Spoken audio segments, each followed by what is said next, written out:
Hi friends. അപ്പം നിങ്ങളെല്ലാവരും June 2025 December 2025 exam എഴുതാൻ പോകുന്നവരായിരിക്കും. അപ്പം നിങ്ങൾ നിങ്ങളുടെ CMA ഇൻ്റർമീഡിയറ്റ് എക്സാമിൽ പല കുട്ടികളും പാനിക് ആവുന്ന ഒരു പേപ്പറാണ് ഓഡിറ്റിംഗ് എന്ന് പറയുന്നത്.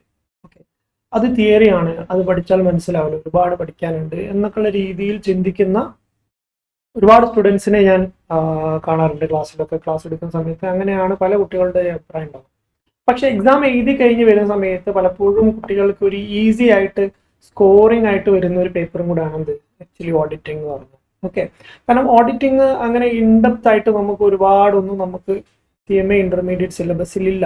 നമുക്ക് വളരെ ബേസിക് ആയിട്ടുള്ള കുറേ ഇൻഫർമേഷൻസും അതേപോലെ തന്നെ ഈസി ആയിട്ട് നിങ്ങൾ പ്രോപ്പറായിട്ട് ഒരു ഓഡിറ്റിംഗ് ക്ലാസ് അറ്റൻഡ് ചെയ്തിട്ടുണ്ട് എങ്കിൽ ഈസി ആയിട്ട് സ്കോർ ചെയ്യാവുന്ന ഒരു പേപ്പറാണ് ആക്ച്വലി ഓഡിറ്റിംഗ് എന്ന് പറയുന്ന പേപ്പർ. ഓക്കെ, അതിൽ തന്നെ നിങ്ങൾക്ക് ഓഡിറ്റിങ്ങിന്റെ ബേസിക് ആയിട്ടുള്ള നോളജ് ഉണ്ട് എങ്കിൽ നിങ്ങൾക്ക് MCQ ഒരു 80% നിങ്ങൾക്ക് അതിൽ തന്നെ നിങ്ങൾക്ക് എന്ത് ചെയ്യാൻ പറ്റും, ആൻസർ ചെയ്യാൻ പറ്റും.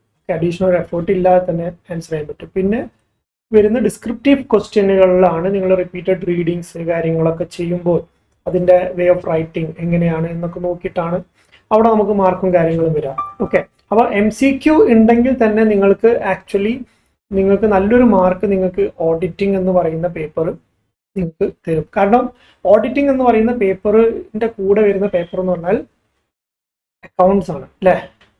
ഈ അക്കൗണ്ട്സിന്റെ പ്രത്യേകത എന്ന് വെച്ചാൽ അക്കൗണ്ട്സ് എന്ന് പറഞ്ഞ സബ്ജക്റ്റ് നമ്മള് ലൈഫ് ആൻഡ് ബ്ലഡ് ആണ് എന്ന് നമ്മൾ വിചാരിക്കുന്നവരാണ് ഭൂരിഭാഗം വരുന്ന CMA students.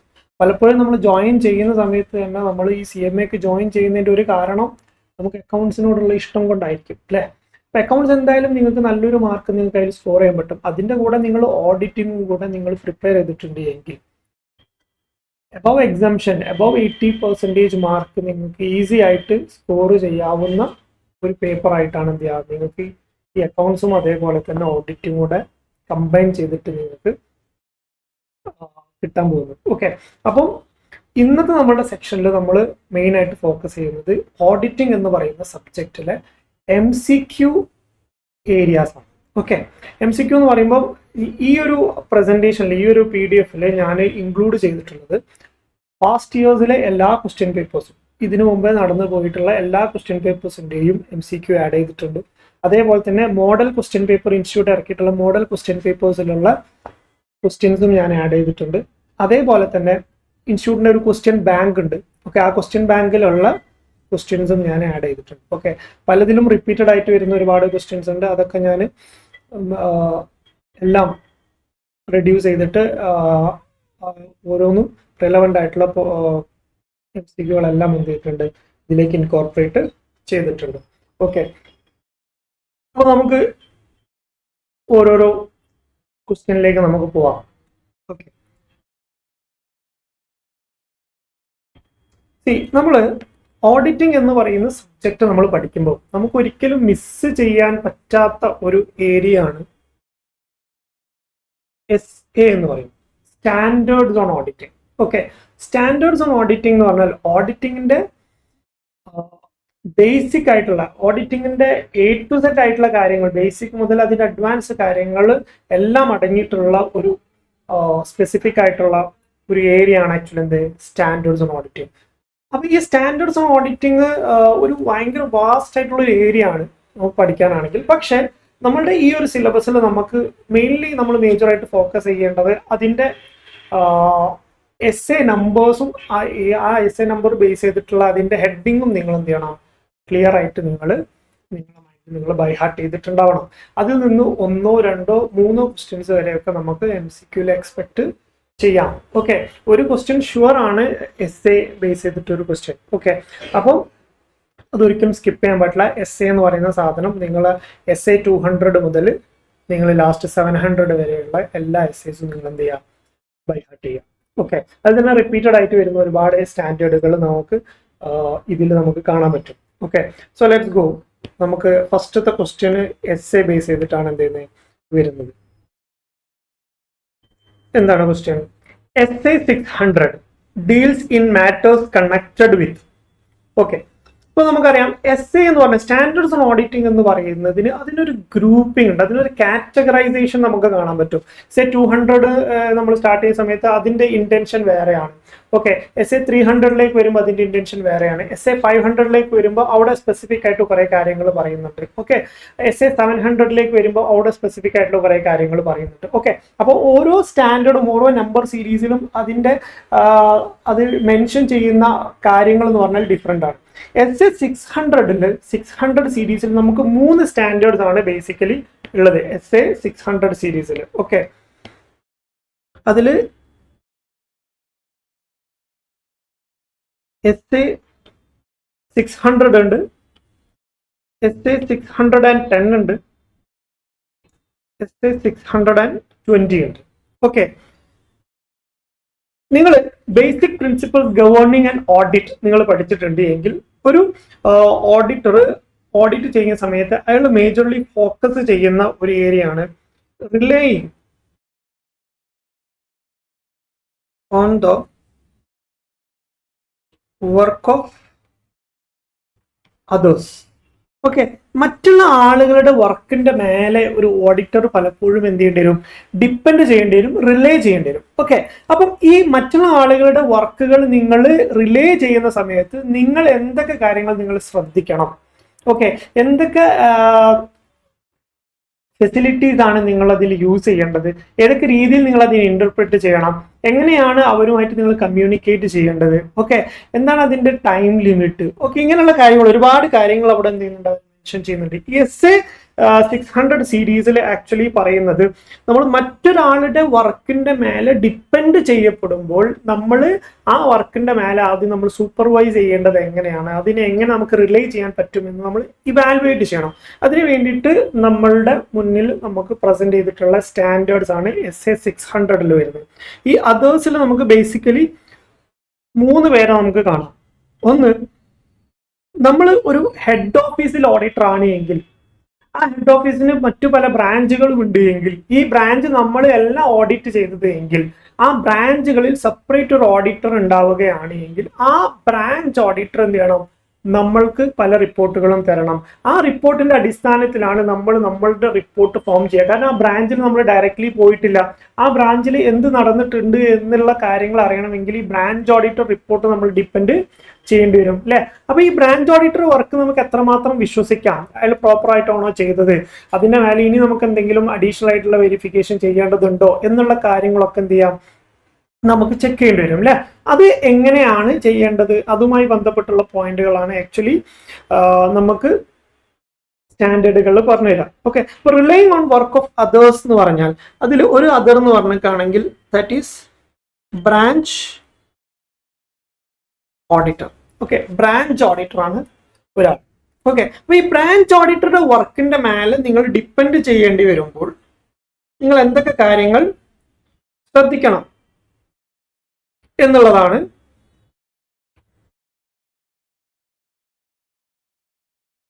SA 600 branch ഓഡിറ്ററുടെ work. ഇനി ഇതല്ലാതെ വേറെയും ആളുകളുണ്ട്. അതാരാണ്, നമ്മൾ ഒരു സ്ഥാപനത്തിൽ ഓഡിറ്റർ ആയിട്ട് പോകുന്ന സമയത്ത് ആ സ്ഥാപനത്തിലേക്ക് നമ്മൾ പോകുന്ന സമയത്ത് നമ്മൾ അവിടെ ഉള്ള എക്സ്റ്റേണൽ ഓഡിറ്ററാണ്. We are an external auditor to the company. എന്നാൽ ആ സ്ഥാപനത്തിൽ ഇന്റേണലി തന്നെ ചിലപ്പോൾ എന്ത് ചെയ്യാം, ഓഡിറ്റേഴ്സ് ഉണ്ടാവാം. അപ്പൊ അങ്ങനെ ഉണ്ട് എങ്കിൽ അവരുടെ വർക്കും നമ്മൾ എന്ത് ചെയ്യേണ്ടി വരാം, ഡിപ്പെൻഡ് ചെയ്യേണ്ടി വരും അല്ലെ. അപ്പൊ ഇന്റേണൽ ഓഡിറ്റർ ഉണ്ടാവും. ആ ഇന്റേണൽ ഓഡിറ്ററുടെ വർക്കിന്റെ മേലെ നിങ്ങൾ എന്ത് ചെയ്യേണ്ടി വരും, ഡിപ്പെൻഡ് ചെയ്യേണ്ടി വരും. അങ്ങനെ ഡിപ്പെൻഡ് ചെയ്യേണ്ടി വരുമ്പോൾ നിങ്ങൾ എന്ത് ഫോക്കസ് ചെയ്യണം, നിങ്ങൾ SA 610 നിങ്ങൾ എന്ത് ചെയ്യണം, ചെക്ക് ചെയ്യണം. That is about internal audit, IT. ഇനി മൂന്നാമതൊരാൾ എന്ന് പറഞ്ഞാൽ അയാളെ നമ്മൾ വിളിക്കുന്ന പേരാണ് expert. Who is an expert? ഒരു എക്സ്പേർട്ട് എന്ന് പറഞ്ഞാൽ ഒരു ചാർട്ടേഡ് അക്കൗണ്ടന്റ് അല്ലെങ്കിൽ cost accountant, is he an expert? അയാൾ ഒരു എക്സ്പേർട്ട് ആണോ? Yes, he is also an expert. പക്ഷെ ഇവിടെ ഉദ്ദേശിക്കുന്ന എക്സ്പേർട്ട് എന്ന് പറഞ്ഞാൽ അത് ചാർട്ടേഡ് അക്കൗണ്ടന്റോ കോസ്റ്റ് അക്കൗണ്ടന്റോ കമ്പനി സെക്രട്ടറി ഒന്നുമല്ല. നമ്മളുടെ എക്സ്പെർട്ടൈസ് ഏത് ഫീൽഡിലുള്ളത്? We are expertised in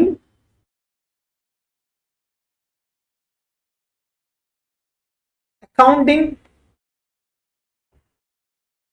and auditing അല്ലെ? ഈ ഫീൽഡിലാണ് ആര് എക്സ്പെർട്ട്? CA ഒക്കെ എക്സ്പെർട്ട് ആയിട്ടുള്ള അക്കൗണ്ടിങ് ആൻഡ് ഓഡിറ്റിംഗിലാണ് അല്ലെ? We are an expert in that. ഇവിടെ ഈ ഒരു ഓഡിറ്റിംഗ് എന്ന് പറയുന്ന ഒരു സിലബസിൽ എക്സ്പെർട്ട് എന്ന് പറഞ്ഞാൽ any person who have an in depth knowledge. ഒരാൾക്ക് ഒരു ഇൻഡെപ്ത് നോളേജ് ഉണ്ടെന്ന് വിചാരിക്കാം. ഏതൊരു ഏരിയയിലും ഇൻഡെപ്ത് നോളേജ് ഉണ്ട് other than accounting and audit. അക്കൗണ്ട്സിലും ഓഡിറ്റിലും എക്സ്പെർട്ട് ആരാണ്? നമ്മളാണ് അല്ലെ? അതല്ലാത്ത വേറെ ഏത് ഫീൽഡിൽ എക്സ്പെർട്ട് നോളേജ് ഉള്ള ഒരാളെ നമുക്ക് എന്ത് വിളിക്കാം? എക്സ്പെർട്ട് എന്ന് വിളിക്കാം. അപ്പോൾ ചില സാഹചര്യങ്ങൾ നമുക്ക് എക്സ്പെർട്ടിന്റെ വർക്കിന്റെ മേലെ നമ്മൾ എന്ത് ചെയ്യേണ്ടി വരും? ഡിപ്പെൻഡ് ചെയ്യേണ്ടി വരാം. ഓക്കെ, അപ്പൊ അങ്ങനെ ഡിപ്പെൻഡ് ചെയ്യേണ്ടി വരികയാണ് എങ്കിൽ ആ എക്സ്പെർട്ടിന്റെ വർക്കിന്റെ മേലെയുള്ള ഇതിനെയാണ് നമ്മൾ യൂസ് ചെയ്യുന്ന സാധനമാണ് എന്ത്? SA 620. So now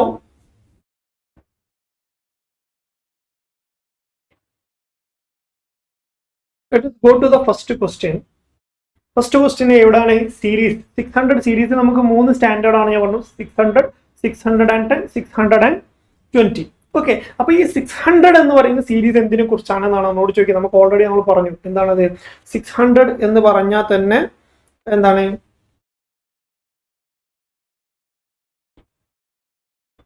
ബ്രാഞ്ച് അല്ലെ?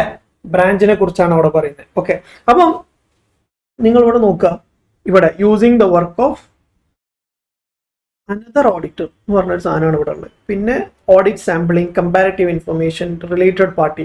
ഇതൊന്നുമല്ല, നമുക്ക് ഓൾറെഡി അറിയാം. ഇറ്റ് ഈസ് സംതിങ് ഒരാളുടെ വർക്കിനെ ഡിപ്പെൻഡ് ചെയ്യലാണ്. അതാരാണ്? ഒന്നെങ്കിൽ ബ്രാഞ്ച് ഓഡിറ്റർ ആണ്, അതേപോലെ തന്നെ ഇന്റേണൽ ഓഡിറ്റർ ആണ്, അതേപോലെ തന്നെ എക്സ്പെർട്ട് ആണ്. ഓക്കെ, ഇവിടെ ഈ ഒരു സ്റ്റാൻഡേർഡിൽ SA 600 എന്ന് പറയുന്ന സ്റ്റാൻഡേർഡിന്റെ പേരിൽ അതിന്റെ ഹെഡിങ്ങിൽ നമ്മൾ എവിടെ എന്ത് ചെയ്യുന്നില്ല? നമ്മൾ ബ്രാഞ്ച് എന്ന് പറയുന്ന വാക്ക് യൂസ് ചെയ്യുന്നില്ല. Instead we are using another auditor. എന്താണ് ഈ അനദർ ഓഡിറ്റർ എന്ന് പറഞ്ഞാൽ? ഓൾറെഡി നമ്മൾ അവിടെ ഓഡിറ്റർ ആയിട്ട് എക്സ്റ്റേണൽ ഓഡിറ്റർ അവിടെ കിടക്കുന്നുണ്ട്. അതല്ലാതെ വേറൊരു ഓഡിറ്ററെ കുറിച്ച് അവർ മെൻഷൻ ചെയ്യാണ്. ഈ ഓഡിറ്ററെയാണ് നമ്മൾ ടെക്നിക്കലി എന്ത് വിളിക്കുക? ബ്രാഞ്ച് ഓഡിറ്റർ എന്ന് നമ്മൾ വിളിക്കാം. അപ്പം SA 600ന്റെ നെയിം അല്ലെങ്കിൽ ഹെഡിങ് എന്ന് പറഞ്ഞാൽ എന്താണ്? Using the work of another auditor. Clear? അപ്പം SA 600ഉം 610ഉം 620ഉം നിങ്ങൾ എന്ത് ചെയ്തിട്ടുണ്ട്? ക്ലിയർ ആയിട്ടുണ്ട് എന്ന് വിചാരിക്കുന്നു. Okay, now let us go to question number 2. As per SQC1. എന്താ SQC1 എന്ന് പറഞ്ഞാൽ? സ്റ്റാൻഡേർഡ്സ് ഓൺ ഓഡിറ്റ് നമ്മൾ നേരത്തെ പറഞ്ഞു.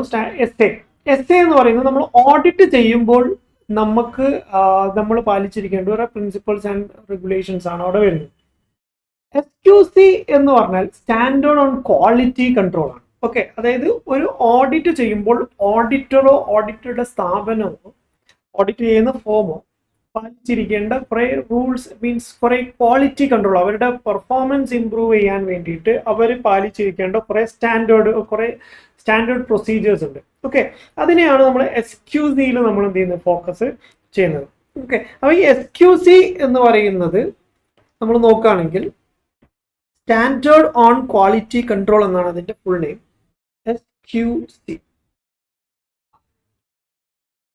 SQC നമുക്ക് SA പോലെയല്ല. SA നമുക്ക് ഒരുപാട് സ്റ്റാൻഡേർഡുകൾ ഉണ്ട് എങ്കിൽ SQCയിൽ നമുക്ക് ഓൺലി വൺ സ്റ്റാൻഡേർഡ്. ഓക്കെ, അതാണ് SQC1. ഓക്കെ, ഈ SQC1ൽ ഒരുപാട് കാര്യങ്ങൾ പറയുന്നുണ്ട്. ഒരു ഓഡിറ്ററുടെ ബേസിക് പ്രിൻസിപ്പിൾസ് എന്താണ്, basic principles governing an audit, അതേപോലെ തന്നെ അയാളുടെ ഇൻഡിപെൻഡൻസിനെ കുറിച്ച്, അങ്ങനെയുള്ള ഓഡിറ്റർക്ക് ഉണ്ടായിരിക്കേണ്ട ക്വാളിറ്റിയെ കുറിച്ച് പറയുന്നുണ്ട്. അതേപോലെ തന്നെ ഓഡിറ്റ് ചെയ്യുമ്പോൾ ഉണ്ടായിരിക്കേണ്ട ക്വാളിറ്റിയെ കുറിച്ച് പറയുന്നുണ്ട്. അതേപോലെ തന്നെ നമ്മൾ വർക്കിംഗ് പേപ്പേഴ്സ്, നമ്മൾ ഓഡിറ്ററുടെ വർക്കിംഗ് പേപ്പേഴ്സ് മെയിൻറ്റെയിൻ ചെയ്യുന്നതുമായി ബന്ധപ്പെട്ടുകൊണ്ടുള്ള എല്ലാ പോയിന്റുകളും നമുക്ക് ഇൻക്ലൂഡ് ചെയ്യുന്ന ഇത് ഈ SQC എന്ന് പറയുന്ന സ്റ്റാൻഡേർഡിലാണ്. അവിടെ നമുക്ക് ആകെ ഒരൊറ്റ സ്റ്റാൻഡേർഡ് ഉള്ളൂ, ദാറ്റ് ഈസ് SQC1. സോ ഈ SQC1ൽ നിങ്ങൾ നോക്കുകയാണെങ്കിൽ SQC1 audit working paper must be retained by the statutory audit for a period of dash years. അതായത് നിങ്ങൾ ഓഡിറ്റ് ചെയ്യുമ്പോൾ നിങ്ങൾ ക്ലയന്റിന്റെ അടുത്ത് നിന്ന് ഒരുപാട് ഇൻഫർമേഷൻസ് കളക്ട് ചെയ്യും അല്ലെ. ഈ കളക്ട് ചെയ്തതിന്റെ അടിസ്ഥാനത്തിലാണ് നിങ്ങൾ ഒരു ഒപ്പീനിയൻ, നിങ്ങൾ ഓഡിറ്റ് ചെയ്യുന്നതിന്റെ ഉദ്ദേശം തന്നെ എന്താ, to form an opinion on the financial statement അല്ലെ. ആ ഒപ്പീനിയനിലേക്ക് എത്താൻ വേണ്ടി നിങ്ങൾ ഒരുപാട് ഡാറ്റാസ് എന്ത് ചെയ്യും, നിങ്ങൾ ക്ലയന്റിന്റെ അടുത്ത് നിന്ന് കളക്ട് ചെയ്യും. ഓക്കെ, ഈ കളക്ട് ചെയ്ത ഡാറ്റ എല്ലാം കൂടി ചേർത്തതിനെയാണ് നമ്മൾ വിളിക്കുക വർക്കിംഗ് പേപ്പർ എന്ന് വിളിക്കുക. അപ്പൊ നാളെ ഈ വർക്കിംഗ് പേപ്പർ നമ്മൾ ഓഡിറ്റ് കഴിഞ്ഞ ഉടനെ തന്നെ എന്ത് ചെയ്യാൻ പാടില്ല, നമ്മൾ ഡിസ്പോസ് ചെയ്യാൻ പാടില്ല. അത് നമ്മൾ എന്ത് ചെയ്യണം, നമ്മൾ ഹോൾഡ് ചെയ്ത് വെക്കണം. കാരണം ഭാവിയിൽ എന്തെങ്കിലും ഒരു ഇഷ്യൂ നമ്മൾ ഓഡിറ്റ് ചെയ്തതുമായി ബന്ധപ്പെട്ടുകൊണ്ട് ആരെങ്കിലും റേസ് ചെയ്യുകയാണെങ്കിൽ, ചിലപ്പം സെൻട്രൽ ഗവൺമെന്റ് റേസ് ചെയ്യാം, ചിലപ്പോൾ സ്റ്റേറ്റ് ഗവൺമെന്റ് റേസ് ചെയ്യാം, ചിലപ്പോൾ ഇൻകം ടാക്സ് ഡിപ്പാർട്ട്മെന്റ് റേസ് ചെയ്യാം, അതേപോലെ തന്നെ GST ഡിപ്പാർട്ട്മെന്റ് റേസ് ചെയ്യാം, അല്ലെങ്കിൽ ക്ലയന്റ് തന്നെ ഭാവിയിൽ നമുക്കെതിരെ എന്തെങ്കിലും ഒരു ഓഡിറ്റ് ചെയ്തതുമായി ബന്ധപ്പെട്ടുകൊണ്ട് എന്തെങ്കിലും നെഗ്ലിജൻസ് ഒക്കെ മുന്നോട്ട് കൊണ്ടുവരികയാണെങ്കിൽ ആ സമയത്ത് നമുക്ക് എവിഡൻസ് ആയിട്ട് യൂസ് ചെയ്യാവുന്ന ഒരു സാധനമാണ് എന്ത്, ഈ വർക്കിംഗ് പേപ്പർ എന്ന് പറഞ്ഞാൽ. ഓക്കെ, ഈ ഓഡിറ്റ് വർക്കിംഗ് പേപ്പർ. അപ്പൊ ഈ ഓഡിറ്റ് വർക്കിംഗ് പേപ്പർ നമ്മൾ ഓഡിറ്റ് കഴിഞ്ഞ ഉടനെ എന്ത് ചെയ്യാൻ പാടില്ല, ഡിസ്പോസ് ചെയ്യാൻ പാടില്ല. അത് നിശ്ചിത കാലയളവിൽ എന്ത് ചെയ്യണം, നമ്മളത് ഹോൾഡ് ചെയ്ത് വെക്കണം. അത് കഴിഞ്ഞതിന് ശേഷം മാത്രമേ നിങ്ങൾ അത് ഡിസ്പോസ് ചെയ്യാൻ പാടുള്ളൂ. ഓക്കെ, അപ്പൊ ഈ രണ്ടാമത്തെ ക്വസ്റ്റ്യനിൽ പറയുന്നത് as per SQC1 the audit working paper must be retained by the statutory audit for a period of എത്ര വർഷത്തേക്കാണ്, 7 years. 7 വർഷത്തേക്ക് എന്ത് ചെയ്യണം, അയാൾ അത് റീറ്റെയിൻ ചെയ്തു വെക്കണം. ഓക്കെ, സി ഇതിന്റെ കൂടെ തന്നെ ഞാൻ വേറൊരു സെക്ഷൻ പറയാം. Section 128 of companies act. Okay, section 128 ഒരു കമ്പനി അവരുടെ books of accounts normally maintain ചെയ്യേണ്ടത് 8 ഇയേഴ്സിലേക്കാണ്. ഓക്കെ, 8 ഇയേഴ്സിലേക്കാണ്. ഓക്കെ, 8 വർഷം വരെ അവർ നിർബന്ധമായിട്ടും അവരുടെ ബുക്സ് ഓഫ് അക്കൗണ്ട്സ് മെയിൻറ്റെയിൻ ചെയ്യണം if they are company. Okay, ആ 8 വർഷം എന്ന് പറയുന്നത് ബുക്സ് ഓഫ് അക്കൗണ്ട്സ് ആണ് എങ്കിൽ ഓഡിറ്ററെ സംബന്ധിച്ചിടത്തോളം ഓഡിറ്റിന്റെ അതിന്റെ A to Z കാര്യങ്ങൾ അടങ്ങിയിട്ടുള്ള ഒരു ബുക്സ് തന്നെയാണ്. ഓഡിറ്റിന്റെ ഓരോ ക്ലയന്റിനും വേണ്ടി നമ്മൾ കീപ്പ് ചെയ്യുന്ന ഒരു ബുക്കാണ് ആക്ച്വലി എന്ത് വർക്കിംഗ് പേപ്പർ എന്ന് പറഞ്ഞാൽ.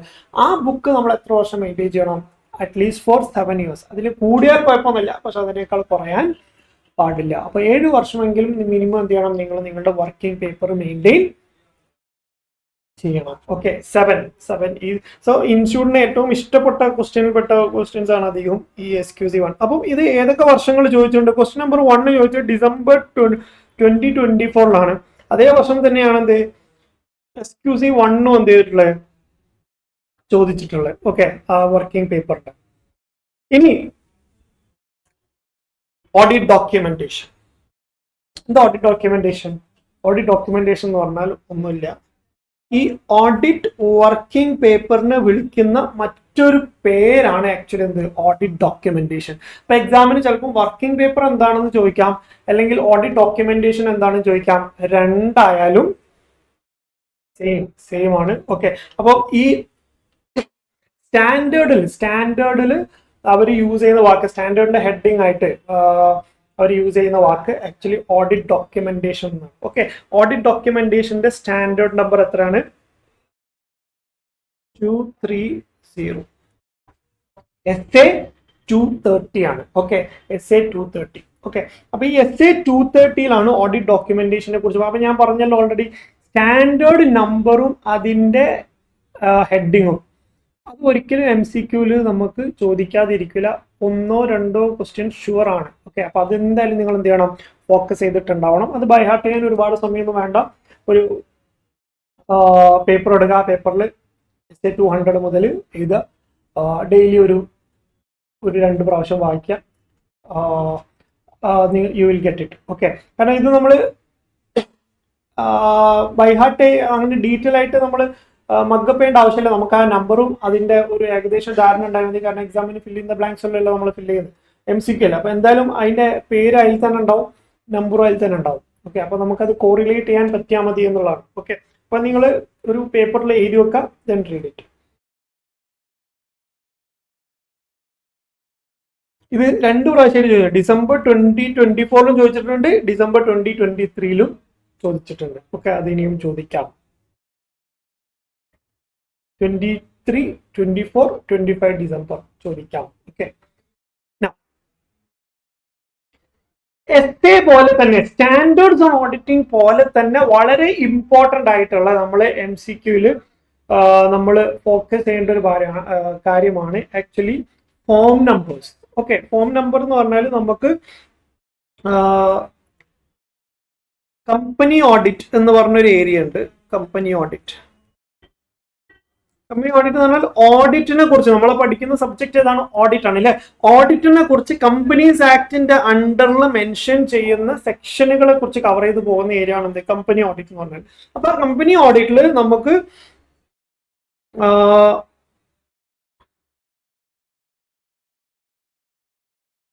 കോസ്റ്റ് ഓഡിറ്റിനെ കുറിച്ച് പറയുന്നുണ്ട്. കോസ്റ്റ് ഓഡിറ്റിന്റെ സെക്ഷൻ എന്ന് പറഞ്ഞാൽ സെക്ഷൻ 148 ആണ്. ഓക്കെ, സെക്ഷൻ 148 ആണ്. ഈ സെക്ഷൻ 148 കമ്പനി കോസ്റ്റ് ഓഡിറ്ററുമായി ബന്ധപ്പെട്ടുകൊണ്ട് പറയുന്ന 4 ഫോമുകളുണ്ട്. Okay, form. ഈ 4 ഫോമുകൾ നോർമലി അധിക അറ്റംപ്റ്റിലും ചോദിക്കാറുള്ള ഒരു ക്വസ്റ്റ്യൻ ആണ്. ഇപ്പൊ നിങ്ങൾ നോക്കുക, ഇവിടെ തന്നെ കാണാം ഡിസംബർ 2024. അതുപോലെ തന്നെ മൾട്ടിപ്പിൾ MQPയിൽ ഡിസംബർ 24 ചോദിച്ചിട്ടുണ്ട്. ആ എക്സാമിനും സെയിം വന്നിട്ടുണ്ട്. അതേപോലെ തന്നെ ജൂൺ 2024 MQPയിൽ വന്നിട്ടുണ്ട്. അതേപോലെ തന്നെ ഡിസംബർ 2023 MQPയിലും വന്നിട്ടുണ്ട്. ഓക്കെ, എന്താണ് CRA? ഓക്കെ, CRA എന്ന് പറയുന്നത് ആക്ച്വലി ഞാൻ പറഞ്ഞല്ലോ സെക്ഷൻ 148 അണ്ടറിൽ വരുന്ന 4 ഫോമുകളാണ്. ഓക്കെ, ഓഡിറ്റ് അപ്പോയിന്റ്മെന്റുമായി ബന്ധപ്പെട്ടുകൊണ്ടും ഓഡിറ്റ് റിപ്പോർട്ടുമായി ബന്ധപ്പെട്ടുകൊണ്ടൊക്കെ വരുന്ന സാധനമാണ്. Okay, let's see. അതൊന്ന് ജസ്റ്റ് ഒന്ന് എന്ത് ചെയ്യാം, നമുക്ക് ഫോക്കസ് ചെയ്യാം. CRA 1, CRA 2, CRA 3, CRA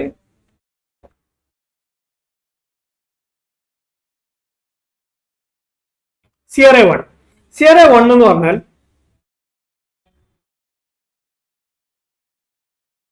ഒരു കമ്പനി അവരുടെ കോസ്റ്റ് റെക്കോർഡ്സ് മെയിൻറ്റെയിൻ ചെയ്യുന്നതുമായി ബന്ധപ്പെട്ടുകൊണ്ടുള്ള എന്താണ് കോസ്റ്റ് റെക്കോർഡ്സ് എന്ന് പറഞ്ഞാൽ അവരുടെ കോസ്റ്റിംഗുമായി ബന്ധപ്പെട്ടുകൊണ്ടുള്ള ബുക്സ് ഓഫ് അക്കൗണ്ട്സ് മെയിൻറ്റെയിൻ ചെയ്യുന്നതിന്റെ ഫോർമാറ്റ് മെൻഷൻ ചെയ്യുന്ന ഫോമാണ് ആക്ച്വലി എന്ത്? CRA 1. അപ്പോൾ ഒരു സ്ഥാപനം കോസ്റ്റ് റെക്കോർഡ്സ് മെയിൻറ്റെയിൻ ചെയ്യുന്നുണ്ടെങ്കിൽ മാത്രമേ അവർക്ക് എന്താ ആവശ്യമുള്ളൂ? കോസ്റ്റ് ഓഡിറ്റിന്റെ ആവശ്യം വരുന്നുള്ളൂ അല്ലെ. അപ്പൊ കോസ്റ്റ് റെക്കോർഡ്സ് മെയിൻറ്റെയിൻ ചെയ്യണം. ആ കോസ്റ്റ് റെക്കോർഡ്സ് മെയിൻറ്റെയിൻ ചെയ്യുന്ന ഫോമിനെയാണ് എന്ത് വിളിക്കുക? CRA 1 എന്ന് നമ്മൾ വിളിക്കാം. ഓക്കെ, കോസ്റ്റ് റെക്കോർഡ്സ് മെയിൻറ്റെയിൻ ചെയ്യുന്ന കമ്പനികളാണ് എങ്കിൽ ആ കമ്പനികൾക്ക് ചിലപ്പോൾ എന്ത് ചെയ്യാം? ഓഡിറ്റ് വരാം. എല്ലാ കോസ്റ്റ് റെക്കോർഡ്സ് മെയിൻറ്റെയിൻ ചെയ്യുന്ന കമ്പനികൾക്കും ഓഡിറ്റ് ആവശ്യമില്ല. ത്രെഷ്ഹോൾഡ് ലിമിറ്റ് ഉണ്ട്. പക്ഷെ അങ്ങനെ ഉണ്ട് എങ്കിൽ എന്ത് ചെയ്യണം? കോസ്റ്റ് റെക്കോർഡ്സ് ഉണ്ട് എങ്കിൽ അവർക്ക് ചിലപ്പോൾ എന്ത് വരാം? കോസ്റ്റ് ഓഡിറ്റ് വരാം. ഇപ്പൊ CRA 2 എന്ന് പറയുന്നത് it is also a form. ആ ഫോം എന്തിന്റെ ഫോമാണ്? Appointment of cost auditor. Cost ഓഡിറ്ററുടെ അപ്പോയിന്റ്മെന്റുമായി ബന്ധപ്പെട്ടുകൊണ്ടുള്ള, അപ്പൊ ഒരു കോസ്റ്റ് ഓഡിറ്റർ അപ്പോയിന്റ് ചെയ്യുന്ന സമയത്ത് അപ്ലൈ ചെയ്യുന്ന അല്ലെങ്കിൽ സബ്മിറ്റ് ചെയ്യുന്ന ഫോമിനെ നമ്മൾ വിളിക്കുക CRA 2 എന്ന് നമ്മൾ വിളിക്കാം. ഓക്കെ, ഇനി നമ്മൾ ഈ കോസ്റ്റ് ഓഡിറ്റർ അപ്പോയിന്റ് ചെയ്ത് കഴിഞ്ഞു. അപ്പോയിന്റ് ചെയ്തതിന് ശേഷം അയാൾ എന്ത് ചെയ്യും? അയാളുടെ ജോലിയൊക്കെ അയാൾ വർക്കിംഗ് പേപ്പർ എല്ലാം പ്രിപ്പയർ ചെയ്ത് കഴിഞ്ഞാൽ അയാൾ എന്ത് ചെയ്യും? അയാൾ ഈ കോസ്റ്റ് റെക്കോർഡ്സിന്റെ മേലെ എന്ത് ചെയ്യും? He will be forming his opinion അല്ലെ. ഒപ്പീനിയൻ ഫോം ചെയ്തിട്ട് എന്ത് ചെയ്യും? He will submit his cost audit report. Cost audit report എന്ത് ചെയ്യും? അതിൽ സബ്മിറ്റ് ചെയ്യും ടു ദ കമ്പനി. അപ്പൊ കമ്പനിയിലേക്ക് കോസ്റ്റ് ഓഡിറ്റ് റിപ്പോർട്ട് സബ്മിറ്റ് ചെയ്യുന്ന സമയത്ത് ആ സബ്മിറ്റ് ചെയ്യുന്നത് ഏത് ഫോമിലായിരിക്കും? CRA 3 എന്ന് പറയുന്ന ഫോമിലായിരിക്കും. That means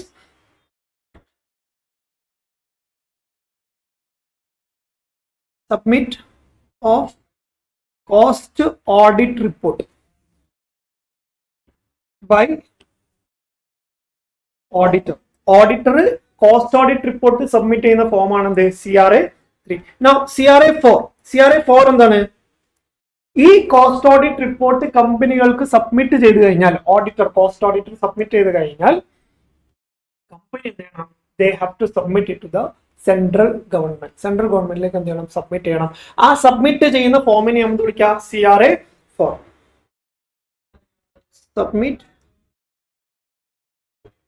cost audit report to central government. Central ഗവൺമെന്റിലേക്ക് സബ്മിറ്റ് ചെയ്യുന്ന കോസ്റ്റ് ഓഡിറ്റ് റിപ്പോർട്ടിന്റെ സബ്മിറ്റ് ചെയ്യുന്ന ഫോമാണത് CRA. Now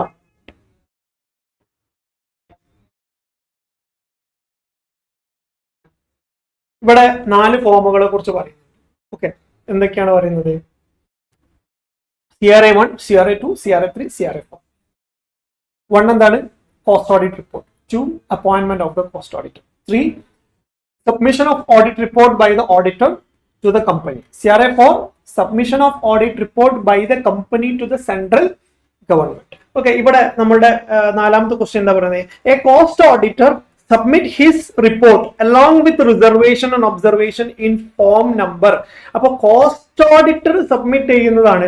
cost auditor submit his report along with reservation and observation. അയാളുടെ റിസർവേഷൻ ഒബ്സർവേഷൻ ഒക്കെ വെച്ചുകൊണ്ട് കോസ്റ്റ് ഓഡിറ്റർ സബ്മിറ്റ് ചെയ്യുന്നത് ഏത് ഫോമിലായിരിക്കും? CRA3യിലായിരിക്കും. CRA3. ഓക്കെ, CRA1 എന്താണ്? കോസ്റ്റ് ഓഡിറ്റ് റിപ്പോർട്ട് ആണ്. CRA2 appointment of the cost auditor ആണ്. CRA3 ആണ് കോസ്റ്റ് ഓഡിറ്റർ കമ്പനിക്ക് സബ്മിറ്റ് ചെയ്യുന്ന റിപ്പോർട്ട്. അതിനെ കുറിച്ചാണ് ഇവിടെ പറഞ്ഞത്. CRA4 എന്ന് പറഞ്ഞാൽ ഈ കമ്പനിക്ക് കിട്ടിയിട്ടുള്ള കോസ്റ്റ് ഓഡിറ്റ് റിപ്പോർട്ട് അവർ സെൻട്രൽ ഗവൺമെന്റിലേക്ക് സബ്മിറ്റ് ചെയ്യുന്ന ഫോമാണ് എന്ത്? CRA4. ഓക്കെ,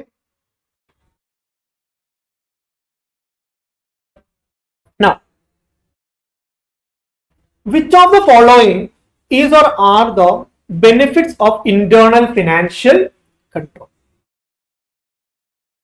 എന്താണ് ഇന്റേണൽ ഫിനാൻഷ്യൽ കൺട്രോൾ എന്ന് പറഞ്ഞാൽ? എന്താണ് ഇന്റേണൽ കൺട്രോൾ എന്ന് പറഞ്ഞാൽ? ഇന്റേണൽ കൺട്രോൾ എന്ന് പറഞ്ഞാൽ ഇപ്പം നമുക്ക് ഉച്ചക്ക് നല്ല ഫുഡ് കഴിക്കാൻ പോകുന്നു. ഓക്കെ, നല്ല ബിരിയാണി അടിക്കാൻ പോകുന്നു. അപ്പോൾ നമ്മൾ എന്ത് ചെയ്യുന്നു? നമ്മൾ ഹോട്ടലിൽ പോയി ബിരിയാണി അടിക്കുന്നു, ബിരിയാണി കഴിക്കുന്നു. ഓക്കെ, എന്നാൽ ബിരിയാണി കഴിക്കണം എന്ന് തോന്നുന്ന സമയത്ത് എനിക്ക് തോന്നുകയാണ് ഹെൽത്തി അല്ല, കുറെ പ്രശ്നങ്ങളുണ്ട്, അപ്പൊ ഞാൻ എല്ലാ ദിവസവും കുറെ ദിവസമായിട്ട് ബിരിയാണി തന്നെ അടിക്കുന്നു, ഒന്നും വേണ്ട എന്ന് നമ്മൾ കൺട്രോൾ ചെയ്യുകയാണെങ്കിൽ, അത് നമ്മളുടെ ഭാഗത്ത് തന്നെ എന്ത് ചെയ്യും? നമ്മൾ കൺട്രോൾ ചെയ്യുകയാണെങ്കിൽ അതിനെ നമ്മൾ വിളിക്കുക ഇന്റേണൽ കൺട്രോൾ. അതായത് ഒരു കൺട്രോൾ, അതായത് നമ്മളുടെ ഭാഗത്ത് നമ്മൾ എന്ത് ചെയ്യും? നമ്മളുടെ ഉള്ളിൽ നിന്ന് തന്നെ ഒരു കൺട്രോൾ സിസ്റ്റം നമ്മൾ ഇംപ്ലിമെന്റ് ചെയ്യുന്നു.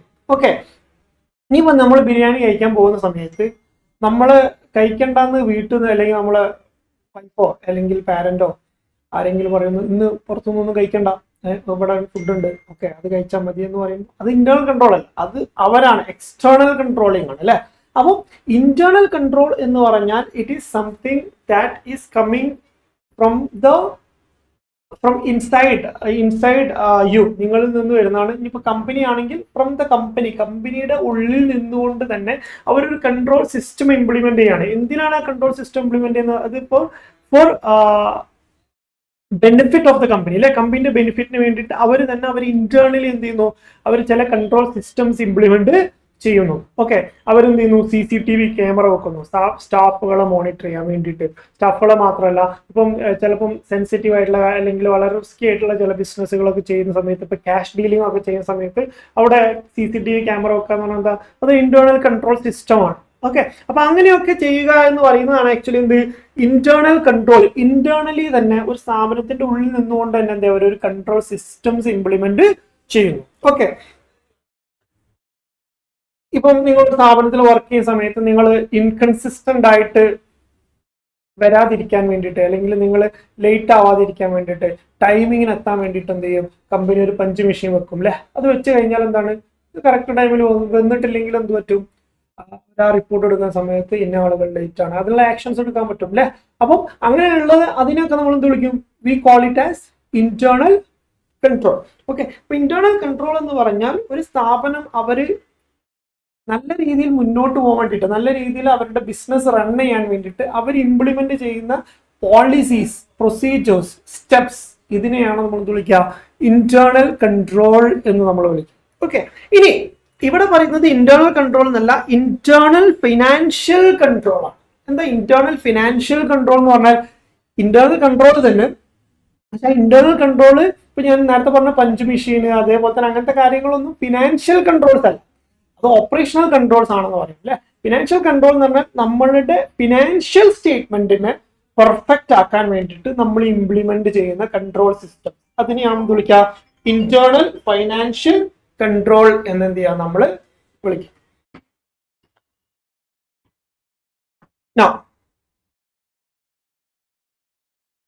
which of the following is or are the benefits of internal financial control. അങ്ങനെ ഒരു ഇന്റേണൽ ഫിനാൻഷ്യൽ കൺട്രോൾ നമ്മൾ ഇംപ്ലിമെന്റ് ചെയ്യുന്ന സമയത്ത് എന്തൊക്കെയാണ് നമുക്ക് ഉണ്ടാവുന്ന ബെനിഫിറ്റ്സ് എന്നാണ് ഇവിടെ ചോദിക്കുന്നത്.